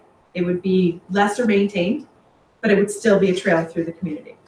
That's my understanding of probably how the conversation would go, but I would have to bring all of those stakeholders in and chat with you about those changes. So my wish is some direction on the bridge. What's your appetite on the bridge? If it is no money or 10,000 or we want to restore it, please give me that direction now so I can run into negotiations with what your wishes are, what council's direction is. I'll let Bill, because I know where he's going, because I'm going to come thinking the same thing. Real simple, 0. Okay? There's only one group that bridge is critical to, and that's the snowmobile. If you wish to walk up top, we don't own the lands of the north, so walking up that trail has nothing to do with us. It's private property. Snowmobilers use that. That bridge is there so that they can come and loop around and walk and access that trail because it is considered part of the Ontario Snowmobile Trail, but it has nothing to do with us. And if you're biking, you're not going to bike up there. We take no responsibility for what you do there because it isn't part of either the G2G or our own trail. If you want to walk up and sit on the arch bridge, God bless you, walk up the stairs. We fixed those last year. If they're going to walk through and carry on the G2G trail or whatever you want to call it at that point in time east of there, they don't need that bridge. There's only one group that the bridge is critical to, that's the snowmobile. And I'm sorry, but I think if the snowmobilers want to pay for a new bridge and G2G wants to go in with them, then God bless them. But as far as I'm concerned, I cannot justify spending dime one on that bridge. For clarity. So the bridge is required for overtop, and the other safety piece is to walk under it to continue the trail. So it would be also the repairs required for G2G to connect the trail, unless we can find another way around it. So I just wanted to make sure council understood that. What's that? Take the bridge out. Yes, you can do that as well. So I just want to make sure we all understood why G2G uses it. It's about going under it, not on it. Yeah, as far as I'm concerned, here's the alternative. If they wish to repair that bridge and spend the money to build a new bridge, God bless them, let them. If not, then the bridge gets removed. And the engineer said the bridge is not sustainable anymore, it's gone. James, The snowmobiles have no trouble changing their trails. There used to be a trail that came out to our reforestation down the road, about 2 meters. That trail is now open. It's not even marked yet. How many people would apply to actually use the Greenway Trail? Any, is it used a lot? Do you see a lot of people on it, or? How many use the trail? Yeah, Or how many go let's give beyond it the to trail? Let's give it to the G2G, whatever it is. Let them maintain it from capital. Let's get out of the trail business. I think that someone like Councillor Knott may have a better knowledge of how many use the trail as he lives on it, but I think it is heavily walked, but Okay.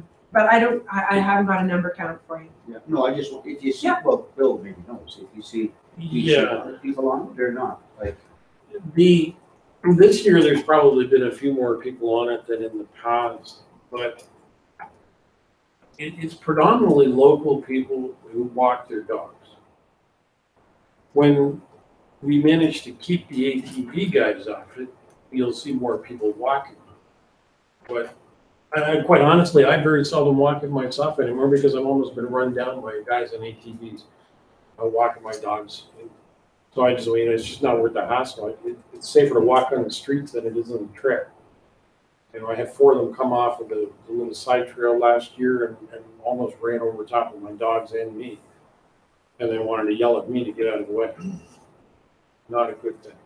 So I just said, for the sake of everybody, I don't even go there anymore. But last year was probably more people walking it for whatever reason. I think some of that had to do with the amount of publicity this whole G2G thing got. So people came down to see what it was all about. In the prior years, the usage of the trail, it really wasn't that great. I mean, on a weekend, I've sat on my back deck on a weekend for hours and never seen a single person. my brother-in-law lives on my porch by Walton. Yeah. And he said the garbage, there's 100% more garbage on the trail now. Like he said, they can send a crew through there every day to pick up garbage. And he said, he's ready to get out of it now, but he can't go through his property. So, Yeah. I'm looking around and the Councillor Knott made a suggestion that maybe we shouldn't be looking at the bridge at all. I'm taking that as unfortunately, that So it's a business we don't want to be in. so if we could have a motion, can we do a motion at a special meeting? That Yeah. Yeah, then we have official documented direction from council and we can act on that. what I'm willing to put forward. If there's other groups are willing to do all the financing, something like the theater above us, that we would be a willing conduit, but we cannot use the township's money to provide a facility for ones, especially not involved with the township. But that don't need to be in the motion. No. That's a direction or a motion? The motion is that, We spend. that we not put township money into bridge on the Blythe, at the end of the Blythe Greenway Trail. Shall I suggest that the Council of the Township of North Huron hereby agree that funds necessary to repair the Blythe Trail Bridge shall not be included in the 2018 budget, and further that Council directs the Director of Recreation Facilities to engage in discussions with stakeholders to communicate Council's position. Do you want to add a little bit about the council would be willing to entertain other groups who are prepared to pay the cost and expense of those repairs? We would facilitate that. we don't own them. Where do we care? We don't own The- them. So That basically leave that for Yeah. discussion You know what? Yeah. at you're a right, later you're right. date. We don't, okay, so I'll make that motion. Main Road. Councillor Knott, Deputy Reeve Campbell. Discussion. No discussion. All in favor? Carried. Now, further to that, then, we're gonna ask Pat to talk to G to G to make it separate, get out of the trail business altogether. Bill? Again, we're back to that whole discussion, Pat, we talked about it before, like through Pat, that they were supposed to, and then they haven't taken over that trail lease. What was, you had a date that you, when they were going through something, wasn't there some discussion with, at a point in the future? I don't have the dates on the top of my head. Is it what, another? I have no confirmation that Huron County is taking on the lease. No. I have not received that confirmation. I put another call in today. That's what the original plan was that Huron County was going to take over the entire lease of all of the property that would encompass the G to G trail, including the piece that we currently lease. And then they would take on the liability and responsibility. They would then, if North Huron still wanted to maintain and be stewards of a section of that, such as the Greenway Trail, they would then sublease that to us for that opportunity or any groups along the trail. I haven't seen any movement in that direction from Huron County, and I didn't get any confirmation that that was going to happen. I'm not sure if you've heard anything else at County Council about it. It's been a mute subject at the moment. When's our expiry date on the lease again? I can't tell you off the top of my head. It's got to be, I want to say 2 more years, but I can't be confirmed. I'd have to look it up. It'll be 2 or 3 more years. And it's not, the lease isn't that significant, what, 1,500? Well, the lease is also, you can get out of it with X Yeah. months notice. Well, That's not the stumbling block. It is whether the community will want to maintain the trail as a part of, or the G to G community will inherit the maintenance and costs associated with that trail. We're maintaining it now, right? Anyway, Go ahead. I was just gonna see, would it be worth our while to notify them that we have no intention of continuing the trail lease and getting them to specifically step up and say one way or another if they're going to take it over. That's the direction you would want me to. I think we need to, Just in discussion, I think you can have a discussion as to if we were to get out of it, what kind of maintenance would G to G do on this section? Okay. Okay. Right?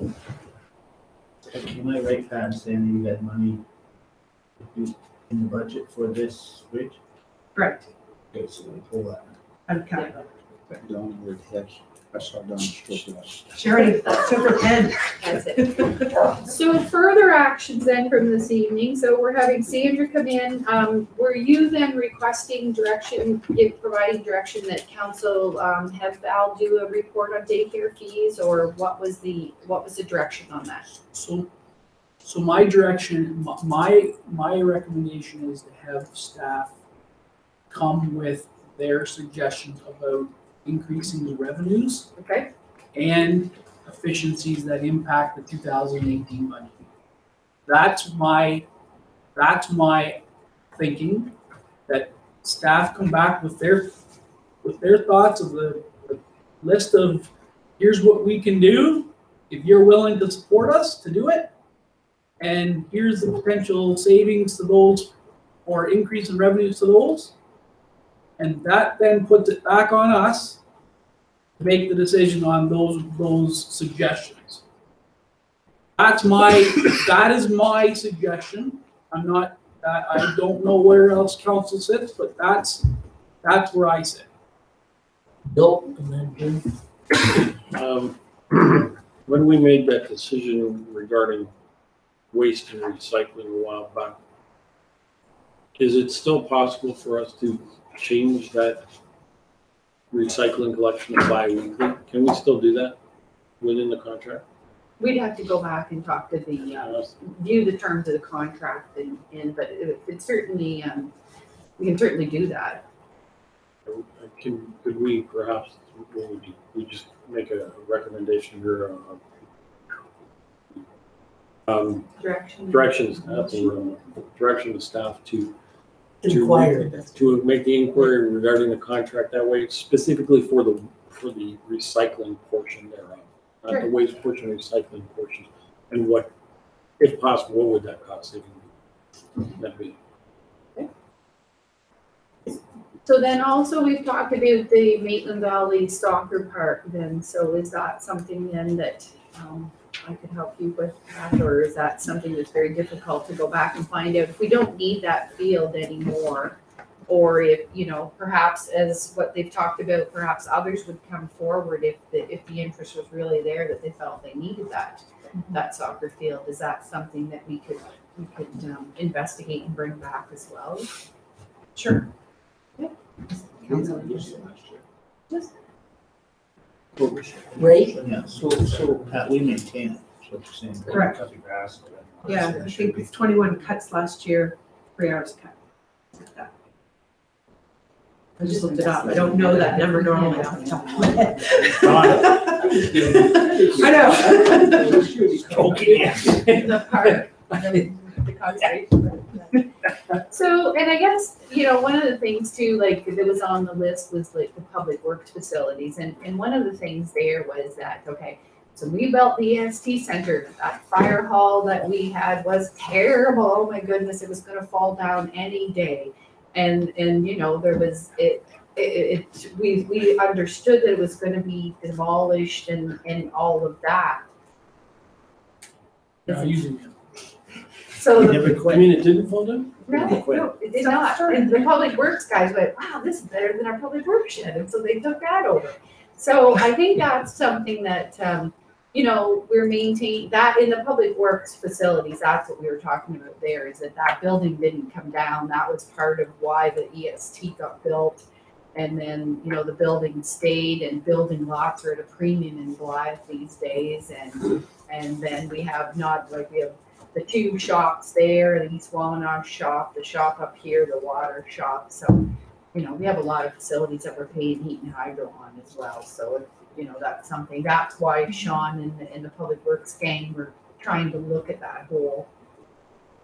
Well, I think that's part of that's the way I understood it as well, was looking at those facilities and then see could we manage with less rather than maintain the existing, is what I understood was the direction that came from that. And if that's something that can happen, you know, I don't see why anybody, it's really a housing for equipment in my mind for most of the time. They're not there, they shouldn't be anyways. So again, the question is that a possibility? I don't know what the engineering and all that other stuff was about. To me, it was look at the facilities that we have and can we utilize the facilities with less? That's where I thought where we were going, but I have no idea what the request or what was done versus, but my discussion was that's what we were doing. Bill first. My remembrance is that we're going to look at the East Wawanosh facility, the Blythe facility, look at what would cost to fix them up versus could we get one facility, a location that would satisfy both areas, which I don't think is really feasible myself. Works is no better. But I do have a suggestion that we should look at, consider that there is a building, there is a facility right in Blythe that we could actually purchase for a relatively small amount of money, I believe, and would make a great public utilities building. It's got the facility, the whole 9 yards, the building is there, whatever we need, and we could eliminate that one and perhaps sell that property off for development. Utilize a piece of property that's already in existence in the town. May know the building I mean. National I gas think price. it's so. Which one? No, as far as I know, he didn't. He sold the gas across the street, so yeah. Well, maybe they have. It would have been a perfect. I think actually sold it. Just a little clarification on the old fire hall. There was a lot of gravel going down Mill Street sewer. When they would get a heavy rain, it had washed a hole underneath that building that some of the firemen could actually walk through under that building. When they would back the fire trucks in, you just see the old floor going up and down like this. And I know at that time they didn't want to, they didn't figure they had enough room to put the equipment in. That was one of the reasons. But I know some of the fire department teams, you were almost afraid to walk in. They were back in the trucking. That's how bad it was. But it was because the water was sweeping, coming down through underneath the building. Ray next. Yeah, I think we can still recall here that it was so bad they were doing the ST and firemen couldn't have the breakfast in there because the public couldn't go into it. There was all one from downtown. And they couldn't have it that year. But anyway, getting back, Sean, is that facility, have you had time to even look at that facility as to how good it is or how good it is? The old fire hall. I haven't seen inside the old fire hall, The corner building. Corner. It's the building right on the corner. no. Okay, well, actually, yeah, then I apologize. I was thinking of Owen Highway there, but, no, it's in use right now. We're using that as cold storage for a lot of the signs and barricades equipment. You need it though, right? Everything we have there is in use. Yeah, that's what I mean, like, we think about maybe possibility of getting rid of it and selling the property off, that is maybe one possibility, but if you're using it, like, we don't wanna take it down and then build a $400,000. Trevor? But the question is, not that we're using it, do we need it? Because the fact is, well, but have we looked, like, I can tell you, my wife says the same thing. We need that room, but I'll tell you, half of it, we don't need it because it's got crap in it. You need 2 more Like- kids. No, we need to understand what, That's up to him. and that is up to him, and that's what I'm saying, is that let them do the assessment and bring it back to us, but again, They don't understand. we You don't need know You it. need it, right? I agree with you, That's what I said. but I'm saying we ask the question and then let them come back with a report that says why we need it. Because we're a place where we have 3 of everything. Do we need 3 of everything? No, I would suggest we don't, but somebody has to explain to me why we do. That's the part where I'm struggling. I'll use the example. And the county tries to use the one shop as the sign shop. The county needs signs. It comes from the one place. We don't need 3 buildings keeping a collection of signs. What we need is one good collection that we know we've got enough in it, but it'll take care of us. But we don't need it in 3 different places. I think that's what you're coming at, Trevor. I'm just coming out with an assessment of what we have and is it manageable? The service that we provide, is it manageable with less? If it's not, okay, I agree with you, but I don't think we've looked at it. And that's where I think this facility was the question. And we'll allow you a bit of leeway as to, it's okay to think outside of the box a bit, right? No, let's move on. We also talked about a little bit last night, it came up about the Blythe arena part of the hall. We just briefly talked about it being underutilized. So it's another area too that, we need to turn our mind to, like we're paying rent to rent a building we don't own for the Blythe Library. If the hall is being underutilized or, is there any sort of partnership or some changes we could make there or things like that? would like to The look at. one thing, Donna, Yes, and that I think that it would take a little bit of work on Pat's part to investigate the elevator, because we would have to have it accessible if we were to use the upper level. But what you're saying, there's $1,000 a month. or some other use, so but then Pat, I think what you were speaking of last night is not to do anything until we get to see about the liquor license, and then that would be, instead of at The chapters library? when they have coffee and I'm gonna get a coffee and a book, maybe we could, have the liquor You license could and have pay our them wine and some books, coffee, wine and books, Yeah, book club. Bailey's, Now you're Bailey's and books. Trevor. But that's the type of thing, like, that's the type of thing that, like, Pat I think we go through the process where if we can get that and we can generate some revenue that way, but if that doesn't come to fruition, I think these discussions about where we have space that's being underutilized and unperforming, move things that are costing us money in rental stuff and potentially look at those things. That's the type of stuff that I think we need to be more cognizant of, because I like the idea in principle, but I would need to know more details on how that service is gonna be a generated service? Because again, this is the same example of another municipality has had the same discussion about moving something, and they lost their mind about potentially moving it because they built a brand new building and then they were gonna move something into that building. And it was away from where the normal was. And I'm talking about Listowel. They were gonna move their library from Main Street out to the new complex or close to it. And the whole world, I thought, over that North Perth lost their mind. And it was gonna be almost $2 million to build something else. So but I think we need to talk about utilizing our own effective buildings that we already have.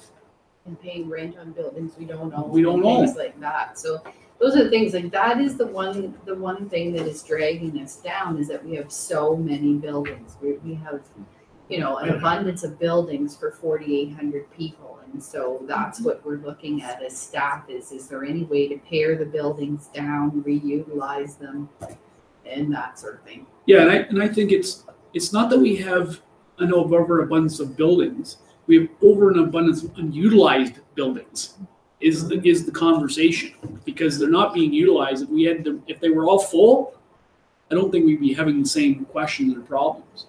It's the fact that most of them are not. Bill? Along that line, true to Pat, perhaps the Blythe facility should be maybe somehow we should move part of that over to the 14-19 group that's working in Memorial Hall, where they could tie events into that arena during the summer. If there are possibilities, that's something that we should talk to them. Are there opportunities for them to utilize the arena for concerts of some kind or events that might be, it might be a more suitable location that they can't handle right now, but if somebody approaches them or they have an idea that could be part of it, and we utilize it more in the summer months, because right now the summer months is getting no use to the building itself, really very minimal. But that might be a way to get it more active.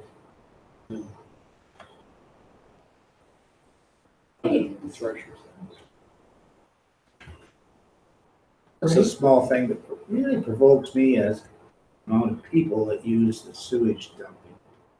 Why? Pay nothing.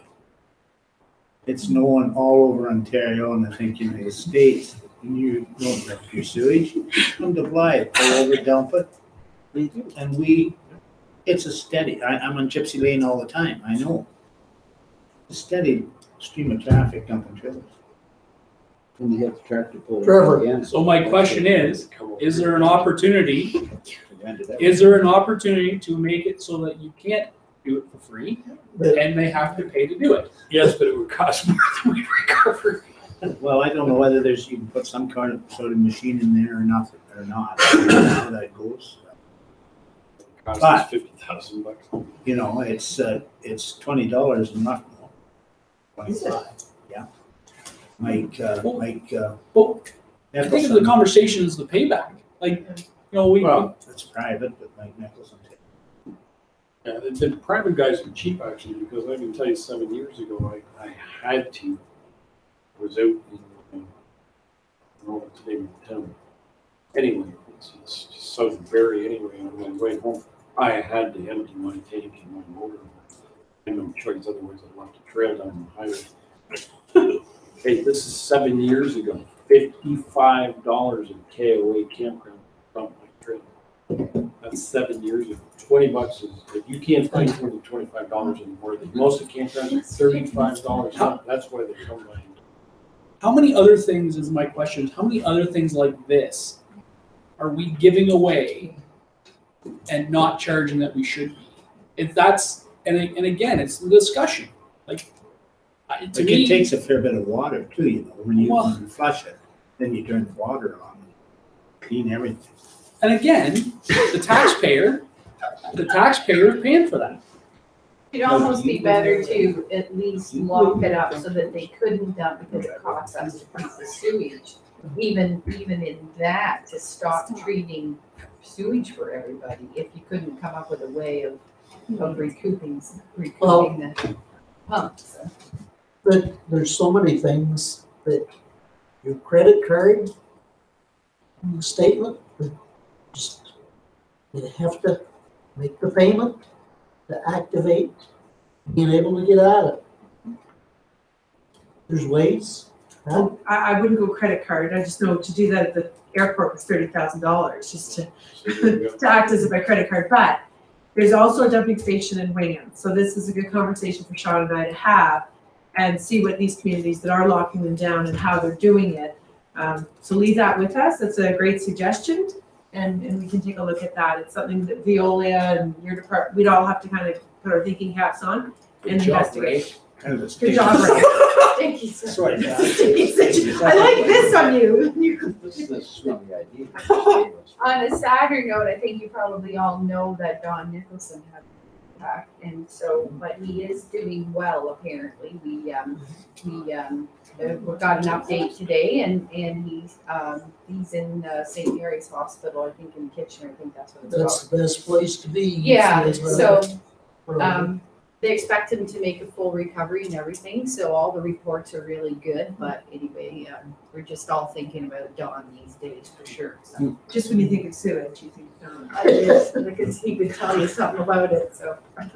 Just another thing, Right. lightning, yeah, I had a birth in my place too. That's why I was late, so mother and daughter's fine.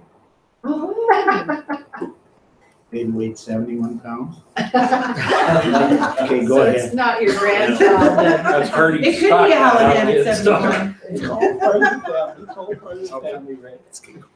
Okay, so then we've had some good discussion tonight, and the staff that we've been instructed to go away and take a look at anything that would cut costs and through operational effectiveness, whether it be increased fees or decreased operating, that sort of thing. We're cutting out the $38,000 in the trail. I think as we had entered into this as a team, we already had started talking amongst ourselves of some other ideas. So you've given us some action items to go away with here today. So we'll come back with our next round. Do we have any sort of timing then, Dwayne? I know you have the Roma conference, and we have a number of meetings coming up in January. So shall we wait until maybe the 15th to set a date and see how things are by the 15th? So on January the 15th, and we'll be asking you to select a few more dates then to have round 2 of the budget, and we'll keep moving forward then as our senior management team. I think everything is happening on January 15th.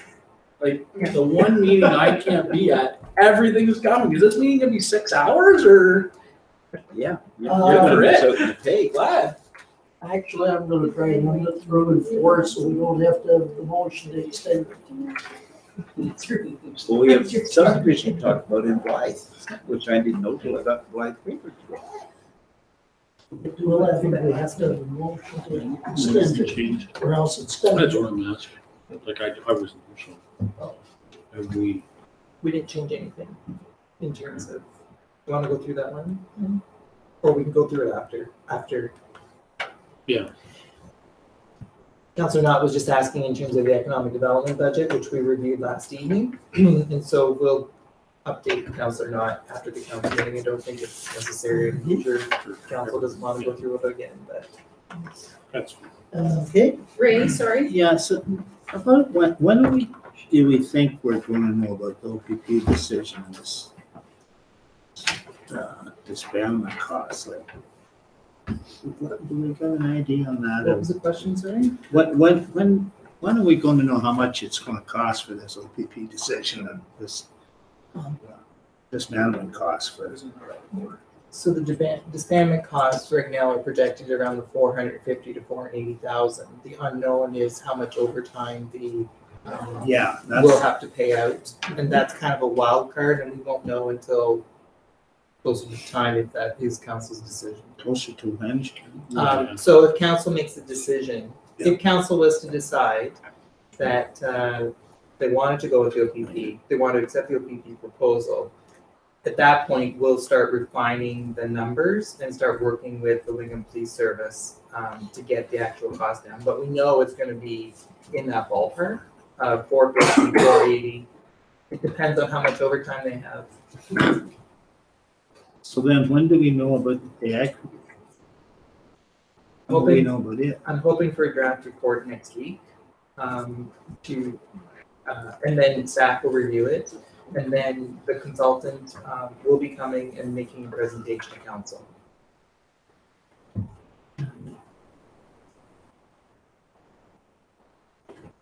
is Yeah, there I guess it's anything just a more few for this unknowns that meeting? It's hard for that. There's lots of decisions, there's an awful lot of decisions that council's gonna have to make in the next few months, that's for sure, Yeah. and big ones. Bill, one of the things we talked a little bit about there, the ACT out meeting, was with regard to the West Cats Conference operation, on the Blind Green, and the YMCA. It's a good time to bring that up, and we should investigate that. What we talked about is should we look at what Goddard, Chisholm, and the boys in the east have done, where they've turned the operation over to Y, and if there are any benefits or possible savings to us in the end somehow. if it's anything like some of the things that I have seen and people that I've talked to that work for the Y, there's definitely savings to the municipality. So perhaps then we should, yes, maybe, I would just like to share that I have been down that road. Back in 2013, I think we investigated it. 12 or 13. And it's not, yeah, it might have been more like 2010. Anyways, we could absolutely go down that road and have those inquiries. The question though was at the time that the Y was not interested in any further arena operations. They would only be interested in the fitness and aquatics. And then on top of that, did our facility meet their standard? So there was a couple of conversations that were bit roadblocks in that developing conversation. So we can absolutely go back and revisit it with the hires of YMCA. But when we started to pound out the numbers and things like that, it wasn't going to really be It wasn't what the community wanted correct at and that time. at that time. And the other thing is the way they structure their memberships, it's a one type membership only for fitness. So you join the building and there's no a la carte, meaning that currently you can just become an Aquafit member or you can just become a fitness member. And in their scenario, you join the whole building and it is not inexpensive to do that. Whether they do have the opportunity for subsidy, which we don't offer internally, that you have to go to service for. So, I mean, we have done this and we can absolutely, I mean, those were just some preliminary conversations where we kind of got stopped and sort of said, it's not really how we want to operate our municipal facility. And whether we had like if you've been to the Y, they have a certain standard of equipment and software for that equipment and things like that that are expected. So I'm just telling you what happened in the past. It's council's direction and decision to make. If you could possibly bring some of that stuff up. I don't do it. That's the Archive option. it. That I think it would be worthwhile. There was definite reasons that we didn't go wide at that time.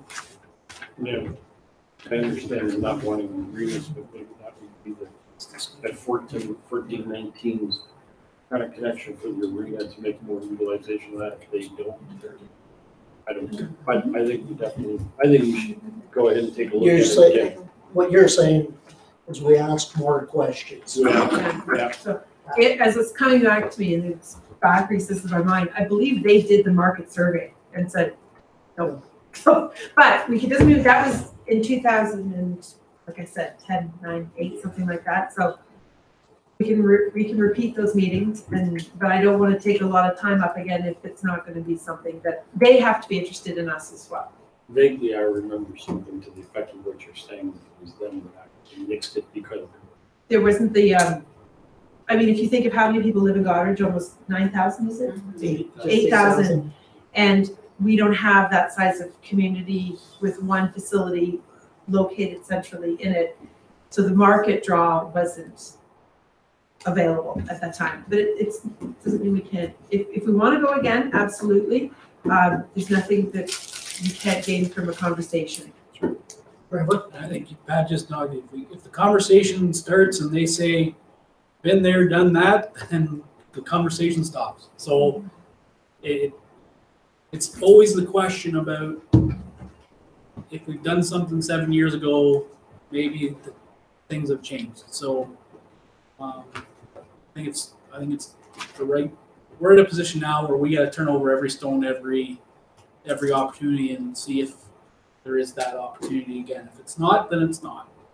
We can then say we actually looked at it as opposed to no, we've just assumed that it's going to be the status quo, and that is the way it is.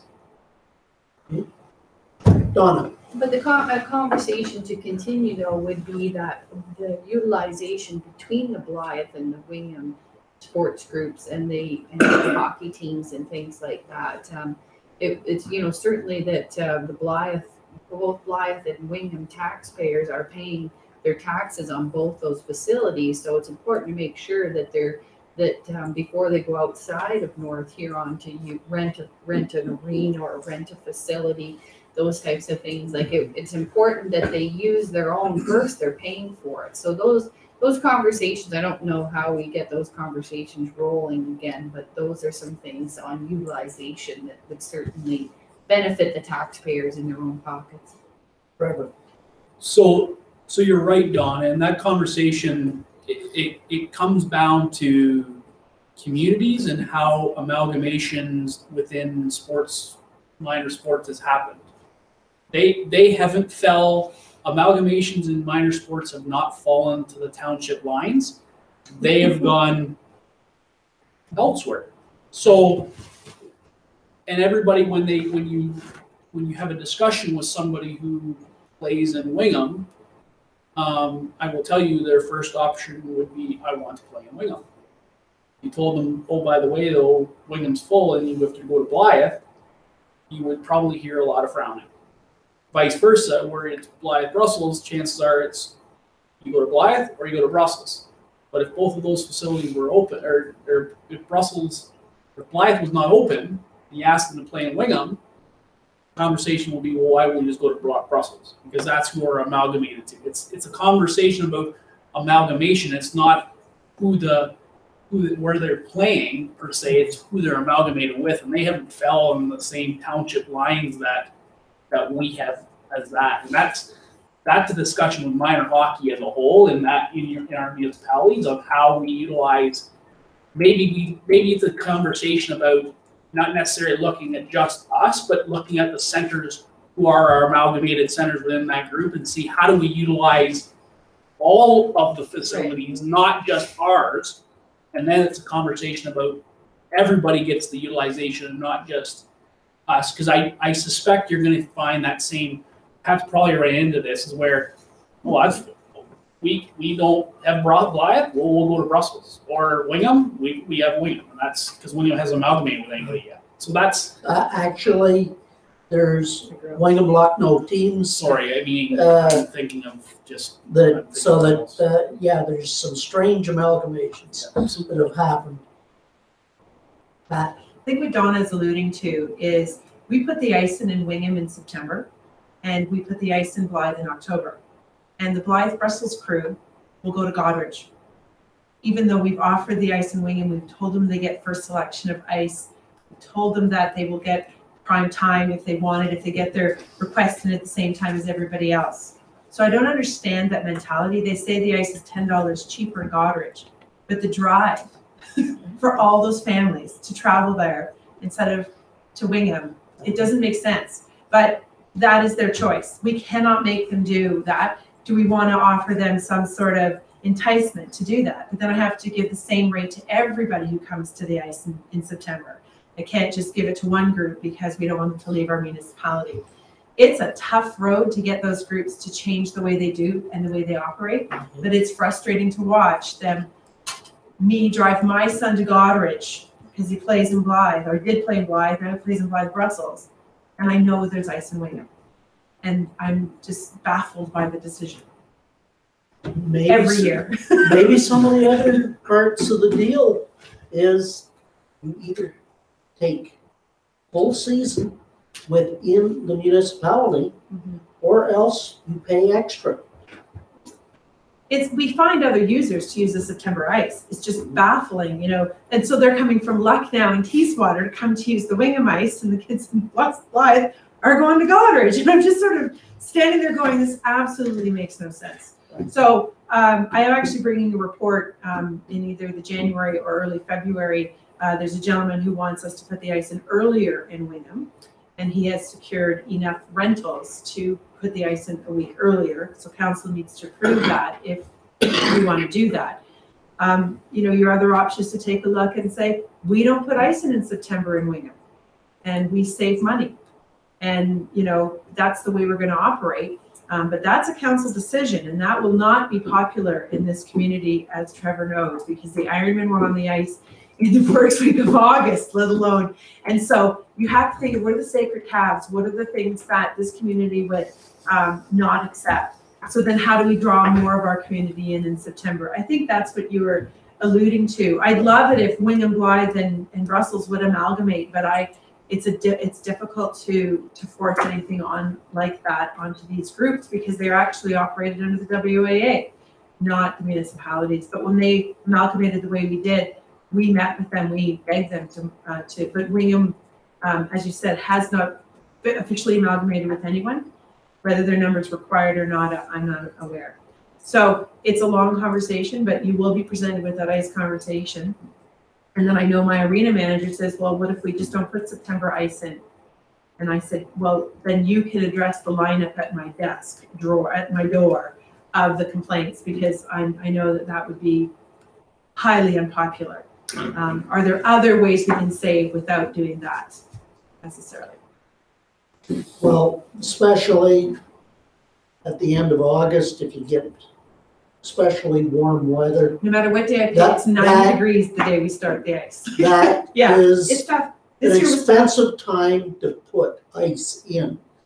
Is there premium for Yeah. getting that We early do. ice? Yeah, we charge a slight premium in that we don't discount the ice. We don't offer the block discount. It's the prime and the non-prime and the youth discount, and that's it.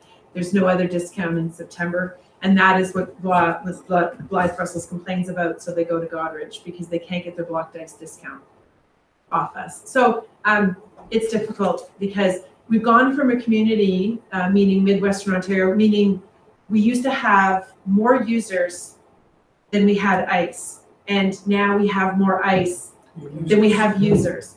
So you have a number of arenas struggling. We are not struggling yet. In either of our facilities, we have some really dependable users, not just minor hockey, skating clubs. Huge user is broom ball in Blythe. They actually almost use more ice than minor hockey. Yep. And in Wingham, we have the Ironmen. We both centers have adult teams. Saugus Maitland would take more ice doing it they could get it at the times they need. So we have opportunities in our communities that we're sustaining our ice use, but you have to watch it carefully, because on a flip, a group amalgamates and now you're down to 10 hours less a week because they're going to another rink. And ice rental, in even new arenas, they're talking $3.50 an hour for prime time for adult use. In cities. Pardon? When you say the new, you mean in like the cities? No, down in Bristol? Middlesex County, towns, the new arenas, they're $3.50 for a 50-minute hour. That in ladies, that's the type of ice time they're paying. We are an abnormality at $120 to $150 ice. In this area, it's been something that people figure has been grandfathered in. I think that we have to start charging what it costs. Niagara charged those rates 20 years ago, $120 an hour for ice. We used to pay that just for. I would just go back to that is what a master plan would help us look at. Yep. What do we do with our arenas? Where are they going? What are the surrounding arenas doing? We compare our prices all the time, all of our rates to all of the other arenas. And we're in line definitely for around here. This whole area is over-serviced with ice. There's an arena in every town. So if you charge that rate, they go, see ya, I'm going to Lucknow for the ice. So we're doing our best, and I think there's opportunities with the master plan to show us other uses for the ice that we're not thinking of. More 50 plus leagues and programs, because right now we will get easily 30 gentlemen out to huff and puff hockey on a Friday afternoon. And we're thinking, well, maybe this is the next market. So I think we also have to recognize that minor sports is in essence a business now. They are being pressured by the same things that we're being pressured with, as increasing costs to them, means having to pass on that cost to the parent, and the parents are going, I can't really afford $1,200 registrations anymore. So we have to understand that side of it, and I get it, but in the meantime, we have to be cognizant of that, but we also have to be cognizant of the fact that we're if it's being utilized at a cost-effective approach, then and if somebody can tell me that we're going to put in ice and you've got the users that are going to pay and they're going to pay for what it costs to have the ice in, by all means. But we need to understand what that is, so that when we have these opportunities come up, that we can say, yep, it's being fully utilized and it's being covered, then we're good. I think that's the part where I have, and I think that's the issue where we have, is that supply and demand dictates pricing. And right now, the supply is way over the demand. Right. So that is the fear kids playing hockey. Why? the question he had is, are there fewer kids playing hockey? I believe in this area that they are. If you look at the numbers of registrations, when Blythe Brussels amalgamated, how many teams they had and where they are now. And a lot of South Bruce became an amalgamated, and they were 3 teams every age group. Now they're 2 and 1 in some cases. That's where Blythe Brussels is at. I believe Wingham only has 1 midget team and 1 bantam team this year. So I would say, yes, there are fewer kids playing hockey. There's a reason schools are closing. There are fewer kids, as well as fewer parents willing to pay and run and chase the hockey dream. But on the other hand, maybe we need to step back, and look at hockey and say, well, what if we were to take Thursday evening away from minor hockey and broom ball and offer family pickup, or at a really good time, kids can go out on the ice and play pickup hockey, and we'll have a referee out there, and we'll break it into age groups, and we'll almost run like a little house league. And that might be the kids who will come out at a very reduced rate, non-competitive. Shinny hockey. That's what we call Shinny, it. but Sweet safe, but shinny. safe, like not just pick up crazy shinny. We No. offer shinny now, but we tend to put it in the poor times. Yeah. And it's the hockey kids who will get up and do it in those odd times. We maybe need to take a look at how we're offering hockey, or how we, and that's what I'm getting at, is we have to maybe be creative. And maybe seniors, and maybe families, and things like that. Used to play shitty hockey in prime time twice a week back when I was. But I think this is also an opportunity where, you know, we have an association at our door frame that talks about the programs that they offer, and they're probably looking for other opportunities that they have too, about what programs can they offer or support. So, no, I think a discussion about with the WA board through Pat or whatever to help bridge some of that, because that will definitely help on the discussion about what programs are we struggling with, and what programs are we offering, and where are you seeing your strategy? Because the WA has been in existence for over 75 years, and they have had the same 4 sports for those 75 years. So let's talk to them and help bridge both gaps, because they're having the same concerns about programming that we are, and about registrations and all that stuff. So I think this discussion about partnerships around, and let's not all try to beat the drum and be the leader. Let's try to talk to each other and figure out how we can band together and fix a problem that, or maybe not fix it, but at least alleviate the problem if we can. Great. And this problem, to multiply again, Belgrave has ice. It's cold enough? Not last week, no, we go Friday night, they paint the lines on. So there is That's ice. today. What about Okay, tomorrow? so as long as it stays cold. We're good for the next 2 weeks. 2 weeks. Yeah. I watched the world, the young fellows playing down in Buffalo. No? Yeah, the No. Belgrade guys. And the ice got soft in the third period in that outdoor rink. And they were out there patching that ice, and that's all gets hockey up here. You know, like I thought, wow, you know, those, and the snow that Monday, it was snowing so hard. I couldn't figure out how those guys could even play hockey, but they were enjoying I it. can't see the puck coming, especially with the goal. Bill, It just curious to Pat, just thinking here about comments from because I know that registrations, even in the big cities, are down with kids because parents aren't.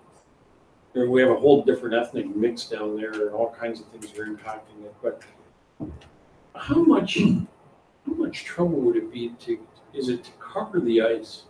I'm thinking, why don't we have a day a week where we offer indoor soccer during the year and push some of the ice time over to other days? Could we do that?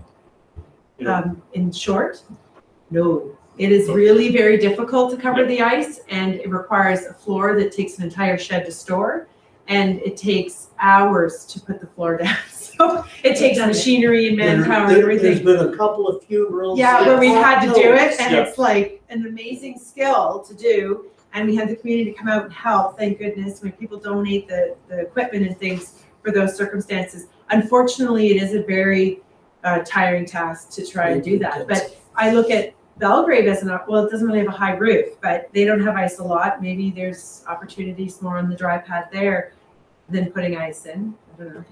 God, it stays cold. Well, we've already I just had meant- twice as much skating in Belgrave this season as we did last. Right. Yeah, 2 days, I think, last 2 year. days. Now, okay. Anyways, 2 those weeks. are all excellent opportunities, and they're thinking outside the box, so I appreciate that. And basically, Blythe Minor Ball is a big renter in Belgrave too. Very few places can you rent an ice surface for $45 an hour. Because it costs. Okay, so we've had some good discussion here tonight, so I think we're probably at the end of, unless someone has any more comments or any more suggestions then for us as staff to take away. And as I said, we'll come back to you on January the 15th, our regular council meeting night, and ask you to select some more dates to go through round 2 of the budget. So, Dwayne, do you have anything further? Nope, I think it's a selection. Okay, so council, anything further then? Thank you, council. Next meeting is to be determined, so we will have bylaw number 2, 2018. Confirmatory bylaw, do I have a mover? Deputy Reeve Campbell. Councilor Knott, all in favor? Carried? Okay. All in favor of the adjournment? If we get Councilor Hallahan, Councilor Sype, all in favor? Carried? We're done. Thank you, everyone.